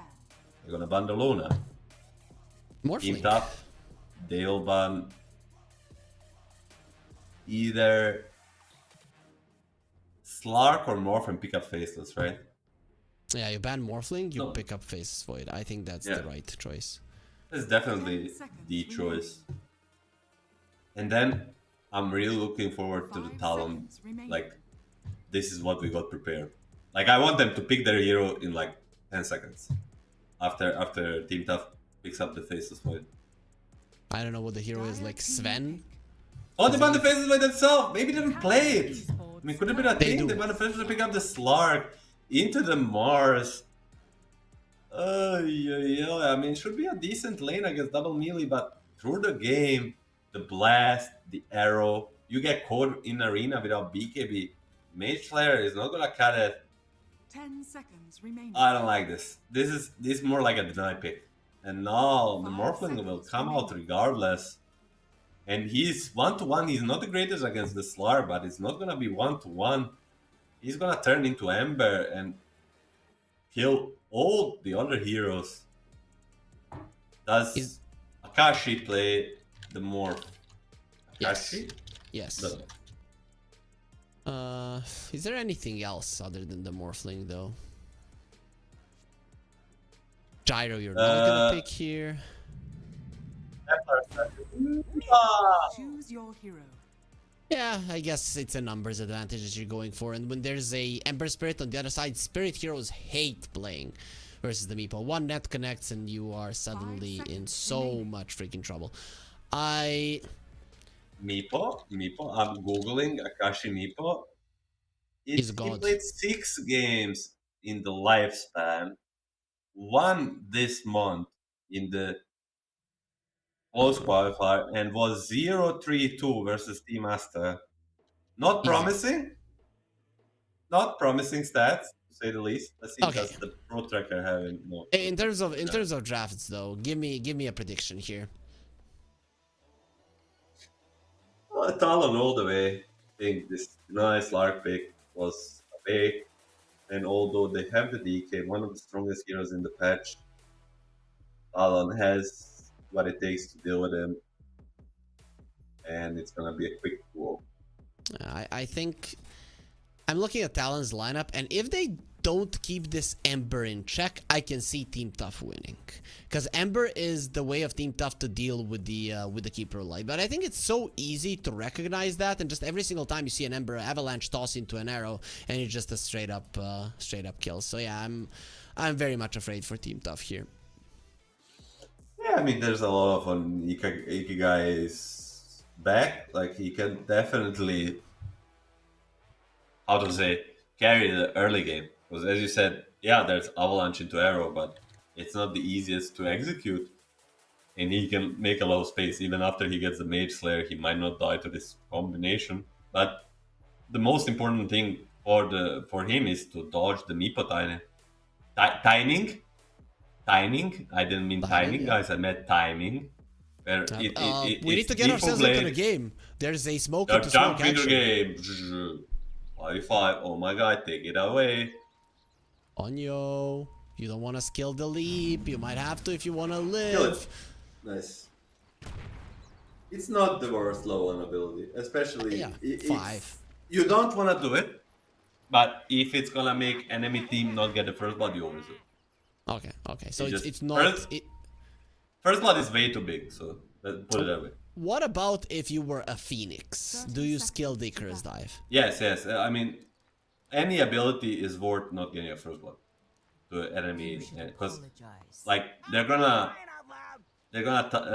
make it so the most important hero gets the first blood. It can really, like, literally butterfly effect the whole game. Okay, makes sense. So Ponyo, now that's a really nice set on the Mirana. Looks very elegant, and the Dragonite, he forgot about his love for the Priestess of the Moon and will be pushed back. So that's gonna be 2 for 2 in terms of rules. Trivia. Jokem. Jokem? That's not your base. Yeah, he's running the wrong way. Your base is on the left, man. But Slark is gonna skill Pounce if it means first blood. Double blood grenade. Now, at this point, don't TP. Definitely don't TP. But keep running. Run like the wind, but you're a rock, you're not a wind, and the Slark will be getting permanent agility to start off the laning phase and probably a rate band. That's really good for Tough. Yeah, that is really good. It's gonna cost them 200 gold to get the first one, which will give them 450-ish gold. So double blood. Oh, it's actually gonna cost them 500 gold. This first blood, if you do the math. Come on, give it to us. It's 3 TPs. It's 300 gold plus double blood grenade. It is 400 gold. I take it back. It's not 5. It's 400. Okay. I mean, your calculations were close. At the end of the day, I don't know why 2 blood grenades in my mind were 200 gold, but they were. But at the end of the game, not great, not terrible for either side. We'll see how it works out for this Lark. If he wins this lane versus the Mars because of it heavily, it's gonna be a problem. And of course, with the Crystal Maiden on your side, once she is level 2 and you're level 2, that could be problematic. Of course, one of those melee heroes that can deal with this Lark is the Mars, because you have 2 spells to send him away.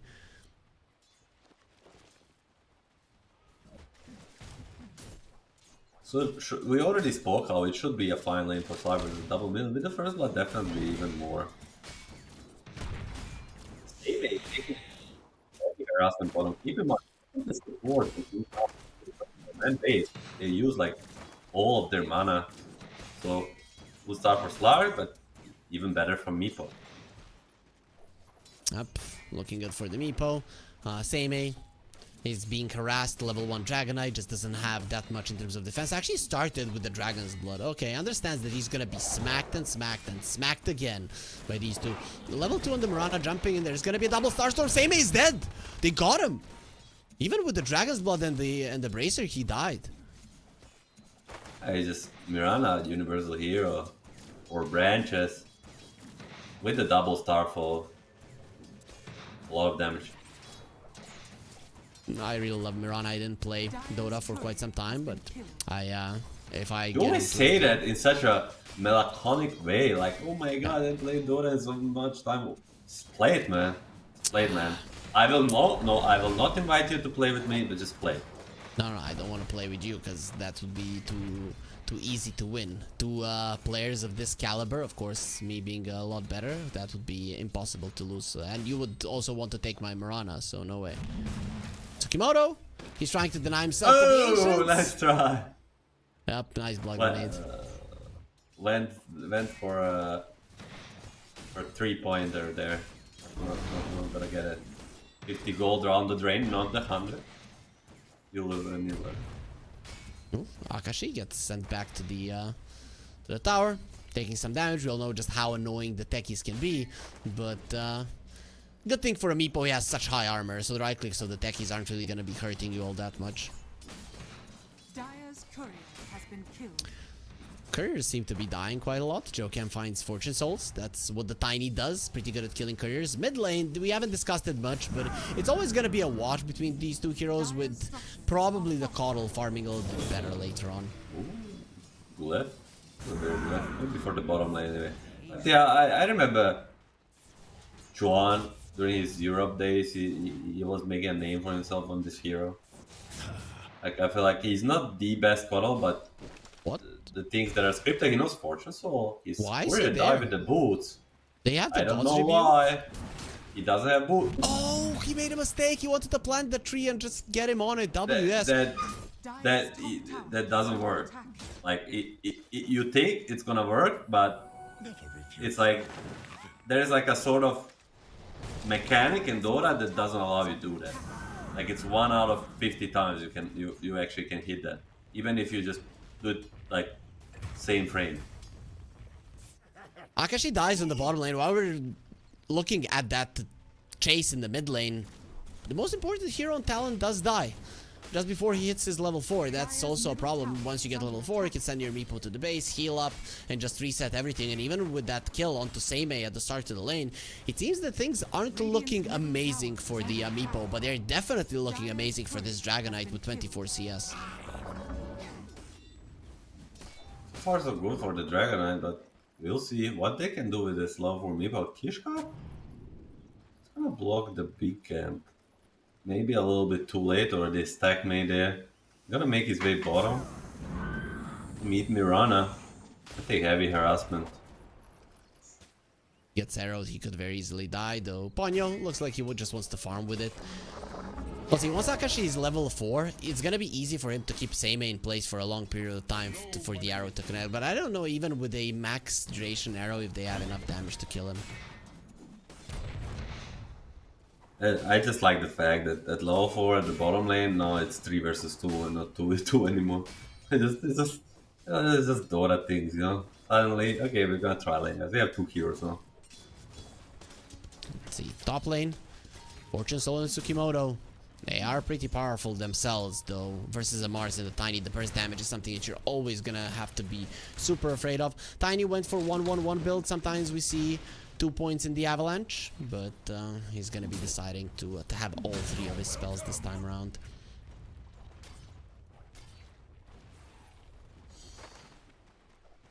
Oh man, that Aurora Borealis looks amazing on the Crystal Maiden. Look at that. It's beautiful. Do you know that indeed. do you know that we could see Aurora in our country a couple of months ago? Hold it thought. That we didn't speak about this much, but whenever Coral gets level 6, it's a showtime. Showtime start, and he's gonna start with a kill and say main. Earn charges, very important. He got him. And tanking for the siege bottom. Ikigai is gonna get pressure mid. Easy dodge. There's the blast off. Akashi has the poof. He's gonna get himself away. The siege creep is still alive, not for long. Finally, the tower will get those 4 needed hits, and Seimei gets himself a nice influx of gold from it. Misses the range creep, gets the HP. Oh, the tower. Next time Colo makes rotation there, it might mean a tower, and we all know. You said it multiple times. Once DK loses his tower first, it's like a. I feel like the enemy team has like a 85+% win rate. Yeah, it's insane. Frostbite on Akashi doesn't get close enough with the Dragon Tail, so he'll be fine. Any of these offlaners that push towers, they cannot lose their own. It's just how Dota works. You have to be the one taking the tower first. Mirana getting caught, has 3 leap charges, gets herself away from the blast off. That was dangerous for a second, but Ponyo will be fine, especially with Akashi being in the vicinity. Got broken by the neutral creeps though. Ikigai. Rotation. Slide of his chains. And division. Chains though. 4 heroes here. They better make a use of it, but they're gonna go for the rune, of course. 8-minute rune could decide a lot of things. Where it's gonna be. Pray to Morgaben. Now it's the time. Now is the time. And Ikigai better luck next time. Lucky for him, Keeper of Light doesn't buy bottle, because Illusion Rune is really good versus the Ember, really good versus the CM, and Slark is dying. He doesn't have level 6 just yet. Akashi is dying faster, however. There's gonna be so many bombs. They disarm the Mirana, they take away her bow, and then they take away her life. While Fortune Soul is waiting impatiently for his level 6. Did manage to survive the arena. Survive the arena, and Akashi... I told you, he only has 1 Meepo game, and he basically lost here competitively. And like overestimate his strength, basically beats his life to this DK. That's gonna mean a lot of tower pressure, but they cannot have. They cannot have. Ponyo? Is that a smart choice? They have the stuns, they have the blood grenades, they have the damage as well. He dies mid-leap. Chuan will be rotating. They didn't see him, but now they see him. But they might kill him as well if he's not careful. There's gonna be a slow blast off connects. Tsukimoto coming forward, but the Dragonite is too far away. The Solar Bind is keeping him in place. Now Chuan coming forward. The Illuminate was on the wrong side. Kishka dropping low still. He saw him with the illusion. He's gonna be running towards him right now super fast. A couple of more hits and Kishka will be going down to the earned damage as Chuan gets himself another one. Still defending this tower. At the cost of 3 lives, but... Seimei? 1 net? He does have a TP out. I think he can get himself out if he goes for it. Is it enough? No, what the hell? Bro, it's the blast. The blast is the strongest ability in Dota. Every 10 minutes, and it's just not fair. These tanky guys, they start being fake tanky against the Colo. Vessel ready. Vessel, Solar Bind, and an Illuminate Avalanche on the Ember. He doesn't get lucky with the rune. Here comes Chuan. The proximity mine, it will be exploding, finishing off Joe Camp. So a big rock turns into rubble, and he denies the regen rune. Has full HP, full mana, so doesn't really care. Another rune missed by Ikigai. No luck again. At least this time he gets a tiny kill. Going for the Mars, Bob's the arena, needs to run away, won't be able to do it. He creates the arena, creates his own graveyard. Fortune Soul gets himself another kill, 2 permanent agility stacks, and some time to enjoy himself alone in the lane. Akashi? Fine. Okay, so Akashi is still farming super well, but I'd say the Team Tough are super happy with how the early game went. They are even in net worth. The Slark is probably gonna be a god in this game. Chuan is getting a lot of things done, so this is the thing that the only thing that is scary for Team Tough. But the Ember can catch him. They can catch him with the Ember, but they will need a follow-up. Like, you think this Coral is like some mage, squishy mage, but just click on him. Click on him. He has 1300 HP. Plus the 70 bubble, as we like to call it. 70 bubble plus the 21 charges. This guy, it takes 4 years to kill him. Nah, Ember and the blast heal. And the blast heal. There's no. Oh yeah, blast heal. Ember and CM commit to this guy. They fight him till the end. They'll both die. 1 versus 2. I disagree. We'll see though. Team Tough are gonna be going for a smoke and gonna be taking the portal down to the bottom lane. Akashi poofs himself away just in time. Though that doesn't mean that he's gonna live. They saw which side he turned to, and he's just coming to the same camp. So this Meepo could very easily die. No, they don't on the Spark. It's a good timing, but that deep, you just waste so much time that's not even worth it. But I thought it's gonna be free tower for now. They're keeping him. It's gonna be so many heroes there. Mars is the only one that's not. Chuan goes for the They want DK. Last off doesn't connect on anybody. Sammy standing his ground. Solarbind is on him. Sleight of Fist chains onto Chuan. You have to run away. The Moonlight Shadow as well. You don't see your opponents. As the Crystal Maiden in the back lines. Think about sandwiching her opponents, but only she would be food. Double Starstorm not even gonna connect with the God's Rebuke being more than enough damage. And Crystal Maiden travels to the top lane from whence she came, as that bottom lane it's already lost. Weird to come here after the tower already falls, but clubbing up, and they're gonna just. I mean, this is the thing nowadays. Since the gates were added, no problem to make this corner ganks. You get 2 kills, you put a lot of resources bot, but you instantly go back top with the gates. In the Coral is just the king of the map right now. He's the king. And something is being delivered to him. Is that the travels? Yep, Chuan is gonna be everywhere right now. Once the haste, the 2 supports, they find the Slark Fortune Soul. He got his ulti off. Arrow a little too close, and of course it's only a level 1 arrow, so 2.6 seconds is the maximum stun.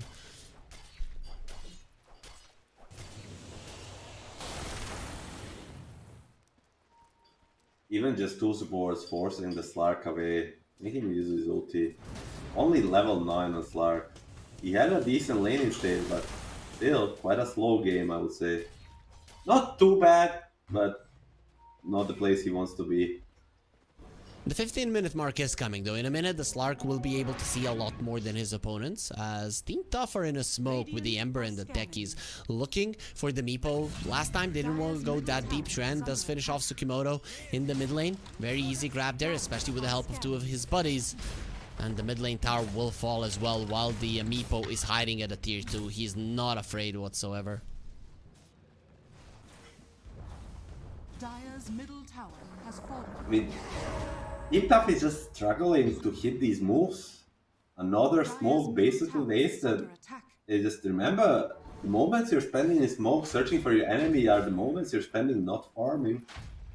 3k goal lead, minus 15 for the side of Talon. They are hitting their timing.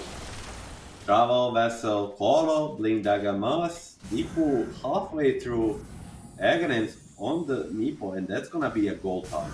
That's gonna be a full goal time where everybody will feel unstoppable. Up, you just won't be able to kill them. Good for Team Tough is that their lineup is very well equipped for long fights, but that's where the Coddle comes in. He doesn't allow you to have long fights because he just kills you way too fast. So we'll see if Team Tough are going to be able to survive for a longer period of time in those fights for the stacks of the Slark to come in kicking, as Fortune Soul be in some trouble coming up the high ground. It is night time, he sees them clearly. Moonlight Shadow is gonna be used. Leap is at the ready. Gets stunned up. Anya looking very much. There's gonna be an arena onto the three of them. The spear connects onto the Slark and so much damage. Tsukamoto lets it go. It is gonna be very cold right now on the map, and you just cannot survive it. Toss, Avalanche, very nicely done. Slark dropping low. Fortune Soul will be able to purge all that off and has the ulti to keep himself alive. A 2-for-1. A nice fight for Team Tough. This is what the nighttime Slark brings. Yeah, so plus the arena expanded is even bigger than the deaths. It means they can continue playing around the map, but that was all without the Meepo. Meepo there, different picture. They even man up, probably clean 2 or 3 on the side of the Talon, but Meepo is just getting this agonist. It's up to his team if they want to fight with him or without him. He's not joined in before. Jocam has Invis, but it is gonna be spotted. They might think it is a smoke. He has Blink Dagger ready. Yep. So he is pretty stacked. Nice wards from the Mirana. That's going to be some dives that they might be going for. Dragonite in a defensive position on the bottom lane. Team Tough, they're going to be able to dodge this Invis rune, but at a cost of Cam their is gonna bottom hit. one.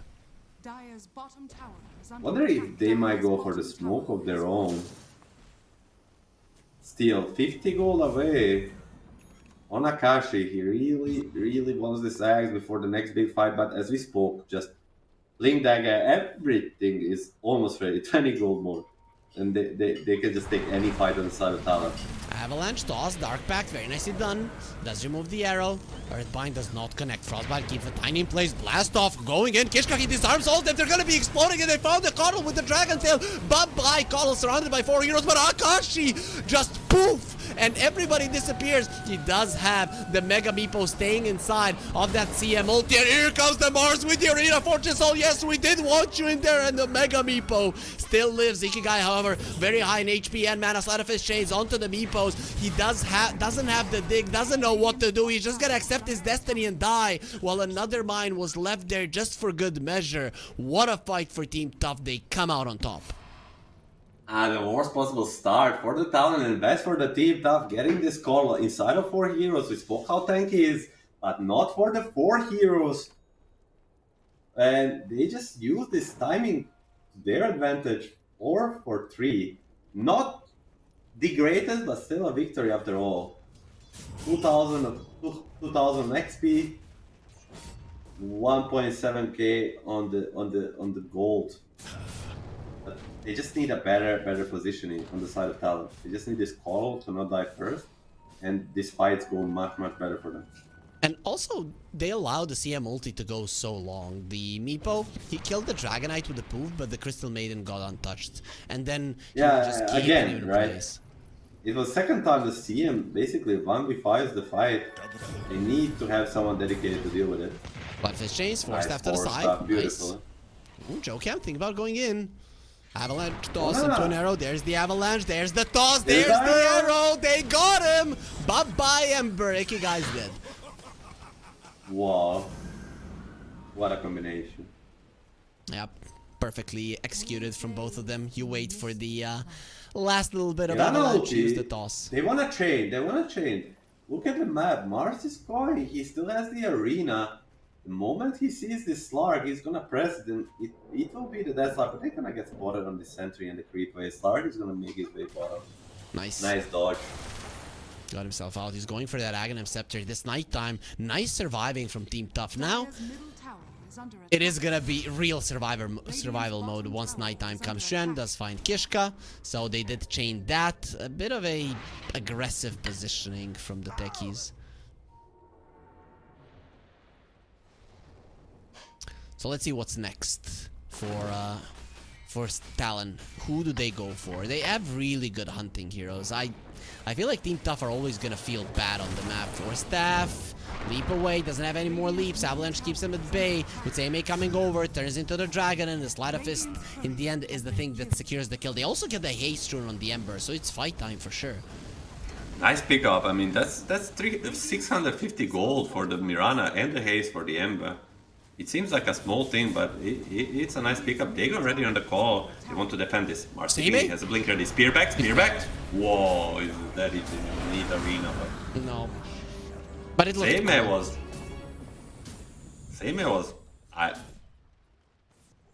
I don't know.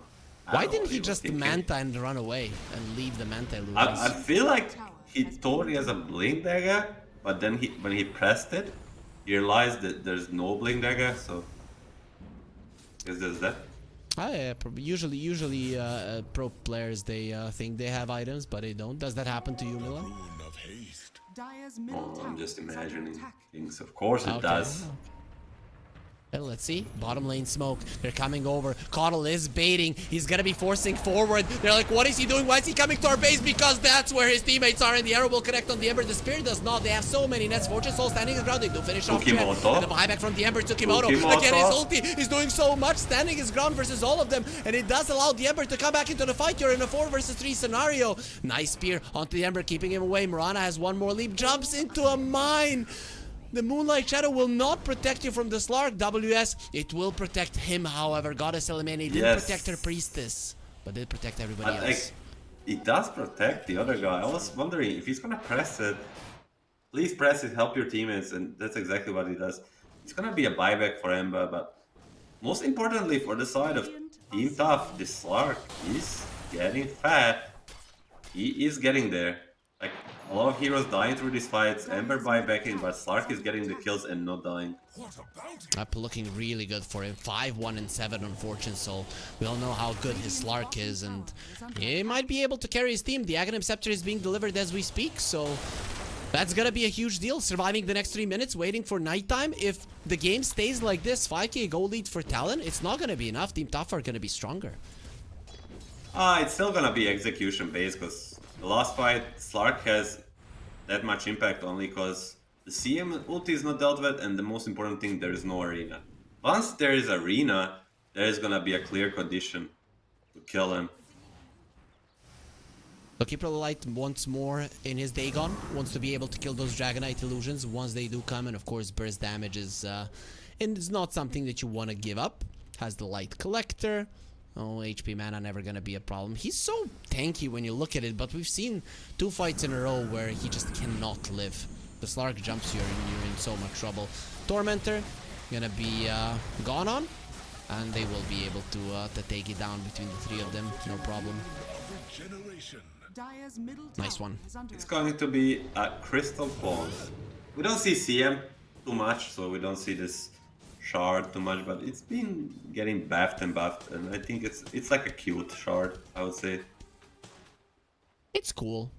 You know, if you make a mistake of chasing down a CM and then she uses the Crystal Clone, you get frostbitten, and again, it can really set up for good turnarounds. It can be scary. A hero like a Storm can usually get surprised by it, because you leave a Remnant, it kills the Crystal Clone, and then it catches you. Either way, though. 24 minutes into the game, the goal lead isn't that high. We haven't seen much from this Akashi Meepo. He does have a Disperser now, however, so it will most definitely help versus the Chains, versus the Frostbite. Pretty nice item versus that. Yeah, I feel another power spike. This is how it feels with the Meepo nowadays. He just keeps getting power spike in the power spike, and they're gonna smoke with it. Who can they find? Tsukimoto. Get the Tsukimoto. No? No, get Tiki Guy actually gets him away from the arrow. Doesn't matter. With that silence and the Earthbind, he's just not gonna be able to move. Akashi's the one who secures the kill. Actually has the illusion rune for a Meepo. That's amazing. After like a TB and Luna, probably the best Ilu carrier in the game.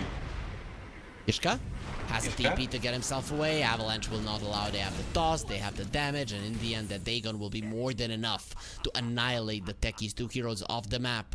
They're putting their foot on the gas. Yes, they're putting their foot on the gas, getting these pickoffs around the map. That's what their heroes are very good at. Their heroes are very fast, and they have a lot of catch, and now they're gonna move into the rush pit.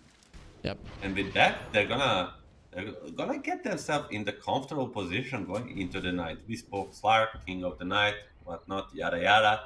But without BKB, he will not be able to fight.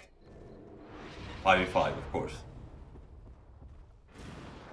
You know how they say, I was born in the dark, molded by it. That's what the Slark says. Oh no, wait, that's another guy. It doesn't matter really. They're gonna be going for the Roche with the Ember being dead. Let's see if they can come over. They have the TP onto the outpost if they want to contest this. I really wish Colo was here, making this rush faster with all the magic damage he has, but it's not gonna matter at the end of the day. They're not gonna be in time, and they're not gonna really punish on the map anyhow, so no gold lost for the talent doing this rush. They're ready. They're ready to fight. Preparing for a fight. It's about who gets the initiation first. Slark Night Vision will help with that immensely. You don't want the Meepo though. They have the Aghanim Scepter on the Dragonite though. He's only level 15, so we're gonna be seeing the blue dragon a little bit.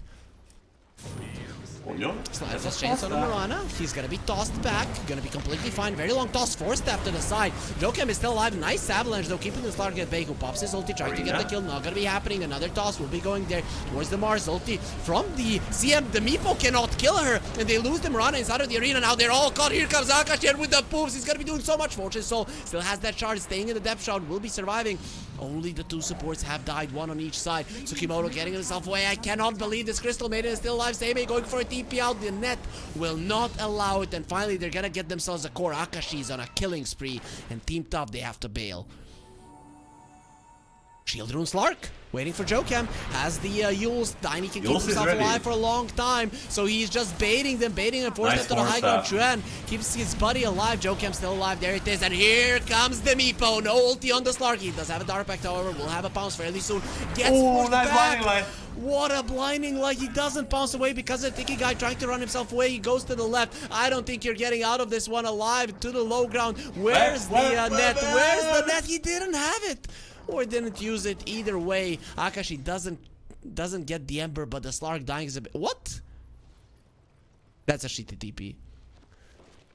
Okay, he's out. Liza quelling. Dire's top tower. Needs a 3, lose 50 gold to get out of there. A big price. Anyhow, a very, very, very big victory for Talon. Even though Tsukimoto did everything in his power to carry this fight, this guy is an MVP of this game so far. He's doing so much. We'll see the tower. We will see the hero damage after. But this guy is single-handedly keeping Team Tough in the game.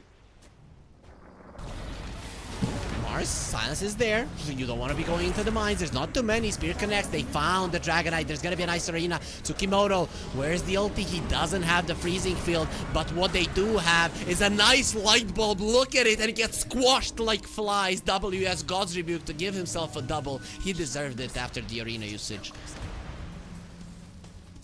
Oh, okay, Mirana dies to some mines. Kishka has the Glimmer, running himself away. WS has found him. Misses on the spear. That's a problem. Maybe go for a TP out. Joken coming.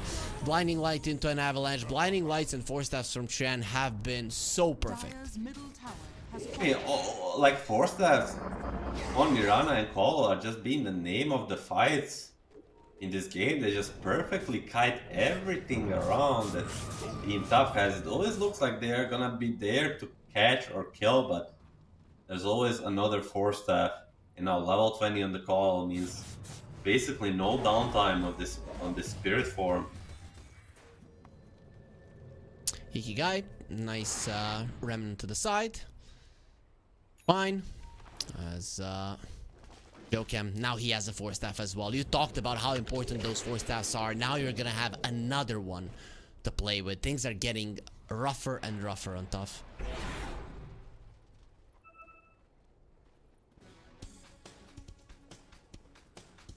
Mars wants an Octarine. Mars? The Orc is a very good item versus the Slark before the Disperser comes in, because he... I mean, what is he actually building on the Slark? BKB. Yeah, I mean, he needs BKB. Even against the BKB, Orchid is good. The BKB 90-second cooldown. Once Slark gets Orchid without BKB, it's almost a certain death. Let's see, they're shoving in all of the waves. All of the outer towers are dead as well. Team Tough have nowhere to fight at. Or, hear me out. Maybe just save Orchid to cancel Tsukimoto's ulti. That sounds like a plan. Will-O-Wisp is there. They found him. The Orchid connects, Spear connects, and it's just so easy to bring him down. They're even looking towards Tsukimoto. Will allow him to live, because his life is definitely not in his own hands. Aegis out in 20 seconds, but still, no BKB on Slark. I was telling you, it looked nice, but no BKB, no fight. They're gonna be letting the mid-ranks go for sure. Maybe even more. There are no Depending creeps, on how however. much Talon wants. They have creeps. They're gonna die. Keep though. in mind, after the creep dies, there's a 15-second period for the backdoor protection to activate. So even though they lost creeps mid, they still can get even the rack stop if they wish. Yeah, Meepo is such a fast pusher. When there's 4 super high stats heroes just attacking you, they have the drums as well. Goodbye 2 lanes of racks. Talon are very close to the finals right now, and their face-off versus IHC tomorrow. Yes, I mean the Slark. I just think the Slark made the only choice. Like there was any choice. Like if he came back, it would be the most certain loss and elimination. With farming out BKB for the double racks, there is a chance to win next fight. But Meepo has a Scotty. Yeah, Meepo is super strong. It's still a 10% chance for Team Tough according to Lori Gaben, so he is putting a lot of emphasis on the Slark. Now it is finally in single digits. Talon, they're looking more and more likely to go and face IHC, but Team Tough, they still have some fight left in them. Let's see if they can make something happen. There's a BKB on the Ember as well, so some big timings there for Tough. Dragonite still not level 18, however, and that's a problem.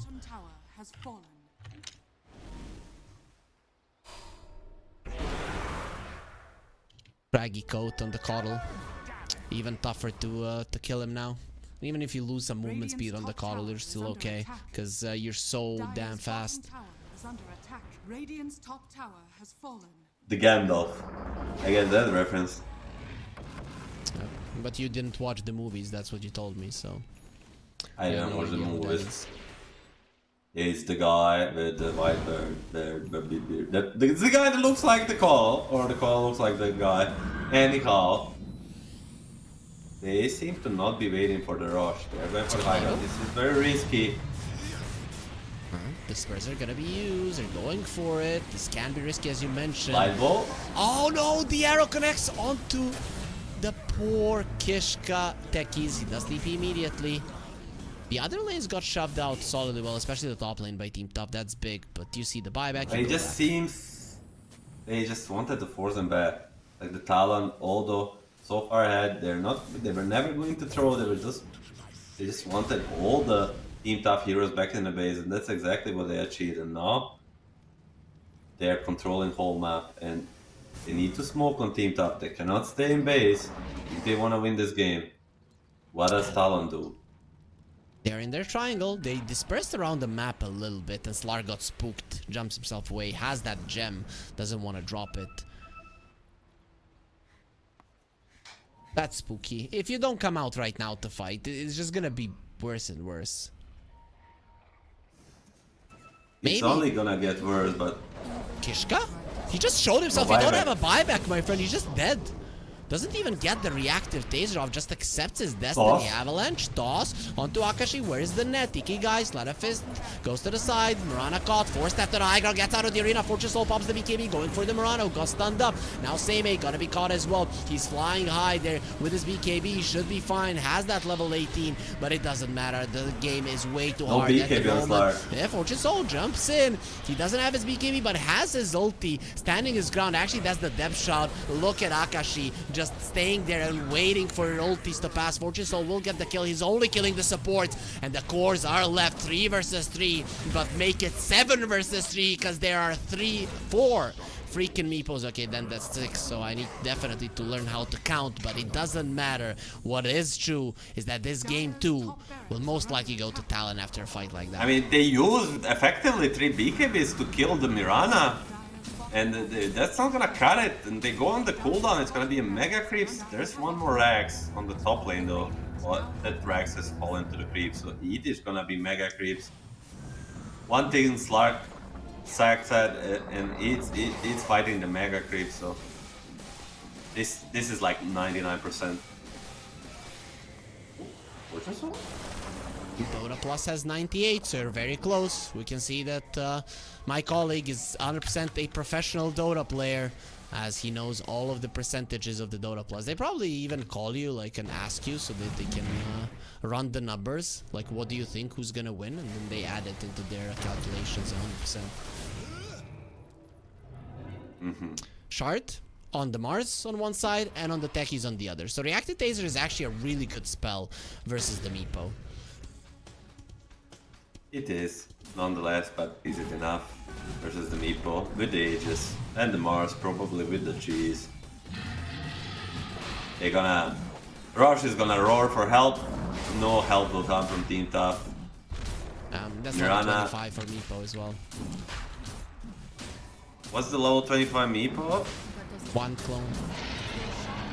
What's the other one? Packrat. You can put an item into your neutral item slot.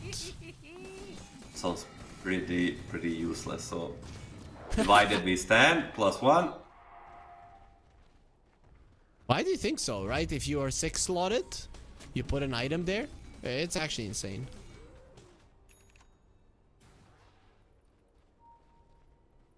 They're not gonna get there. They want to finish this game right here and now. Smoke. 5. Vanish, says the Mirana. Going into the base. Smoked and Mirana ulted. They're gonna spot the sentry. Who do they want? Techies was hiding, surrounded by his own traps. Actually put a minefield sign. Avalanche toss. Slark gets caught. He's dead. There's nobody that can save him. He's still surviving. Not for long. Does have a buyback. You have to use it right now. Same in his big black dragon form, flying over the ancient. Now the Slark will pull himself out. Silence onto the CM Fortress Slow pops the BKB, going forward, trying to do some damage. He's not killing anybody. They're just kiting him down perfectly. They did find a Coddle. Where the 4 staffs? They already used a couple of them. Avalanche will be keeping them in place, but the Coddle does go down. Does not have a buyback. Aegis is on the Meepo. Joken forced to the side. They found the Mirana. Buyback on the CM. They're still fighting this one, but the creeps are going for their base. They do have the Glyph. Akashi coming forward. The mines, they're destroying him. They have the ulti from the Slark, actually make that the shard to protect themselves. Fortress Soul standing his ground, getting the stacks. He needs to jump away. Tsukimoto, he lets it go. But finally the Meepo is strong enough just to fight you. They push him away. Tsukimoto actually stands his ground and survives. Uses the Crystal Clone. That's going to be catching the Meepo once he's back up alive. As the Tiny survives on the other side of the map, they're slowing him so much. The blast off keeping him in place even longer. Akashi brings in the 5th Meepo. Is that 5th Meepo gonna be enough to get the kill? He's beyond gold, like it's gonna be so much gold. Oh but my no, God. it is gonna be a mega Meepo in your base. And look at how tall that guy is. A little bit unstable, just like he's on crutches. As there will be a silence on the Slark. Snatch to the edge of the arena. Avalanche is there. Jokem rejoins the fight. And with a no buyback Slark, this game is freaking over. Throne is super low. Seimei, he's gonna be bringing in the creeps as Akashi still in his mega Meepo form like a Power Ranger in their sword. He's gonna be coming back to the Meepos, to the small Meepos. And Seimei, he's standing his ground, but the Cosmic Rebuke, it doesn't matter. He digs into the ground to get himself in there and dig up the graves for Team Tough. They are going to the finals. Talon have done a beautiful performance in the semi-final. GG. Talon taking it all the way, showing they can play the Meepo to a little bit of not so clean performance as the game one, I would say, but nonetheless, Talon showing the class once again, and it's gonna be going to the finals. Face off. Yep, IHC from the Mongolia. Looking really good for Talon, but Team Tough, you know, they did get eliminated in the group phase, and then Geek Fam actually dropped out of the tournament, so they got their shot, beating Execration, getting some nice points for them towards the LAN. It actually puts them in a position, if they elevate their gameplay a little bit more, in the next couple of tournaments, they might be able to secure themselves a LAN, because this tournament and the other tournaments we're gonna have in Southeast Asia, Europe, and Latin America are all qualifiers for a tournament. Milan, this is it from us for this tournament. I hope you had fun. Any last thoughts when it comes to the grand finals? Are you still sticking with IHC, or has Talon bought you with their performance here?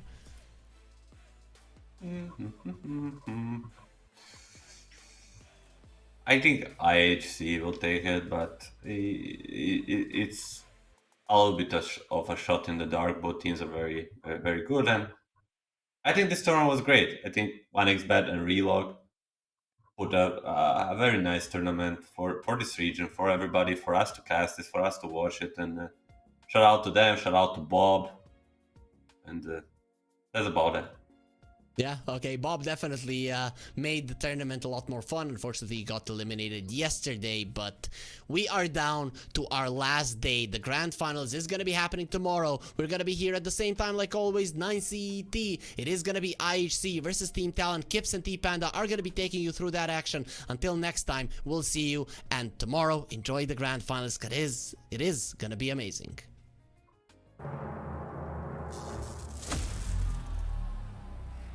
Fuck.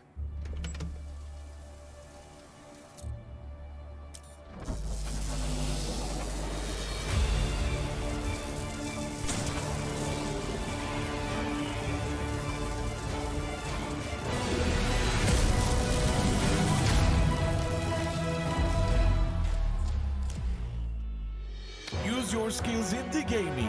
1xBet.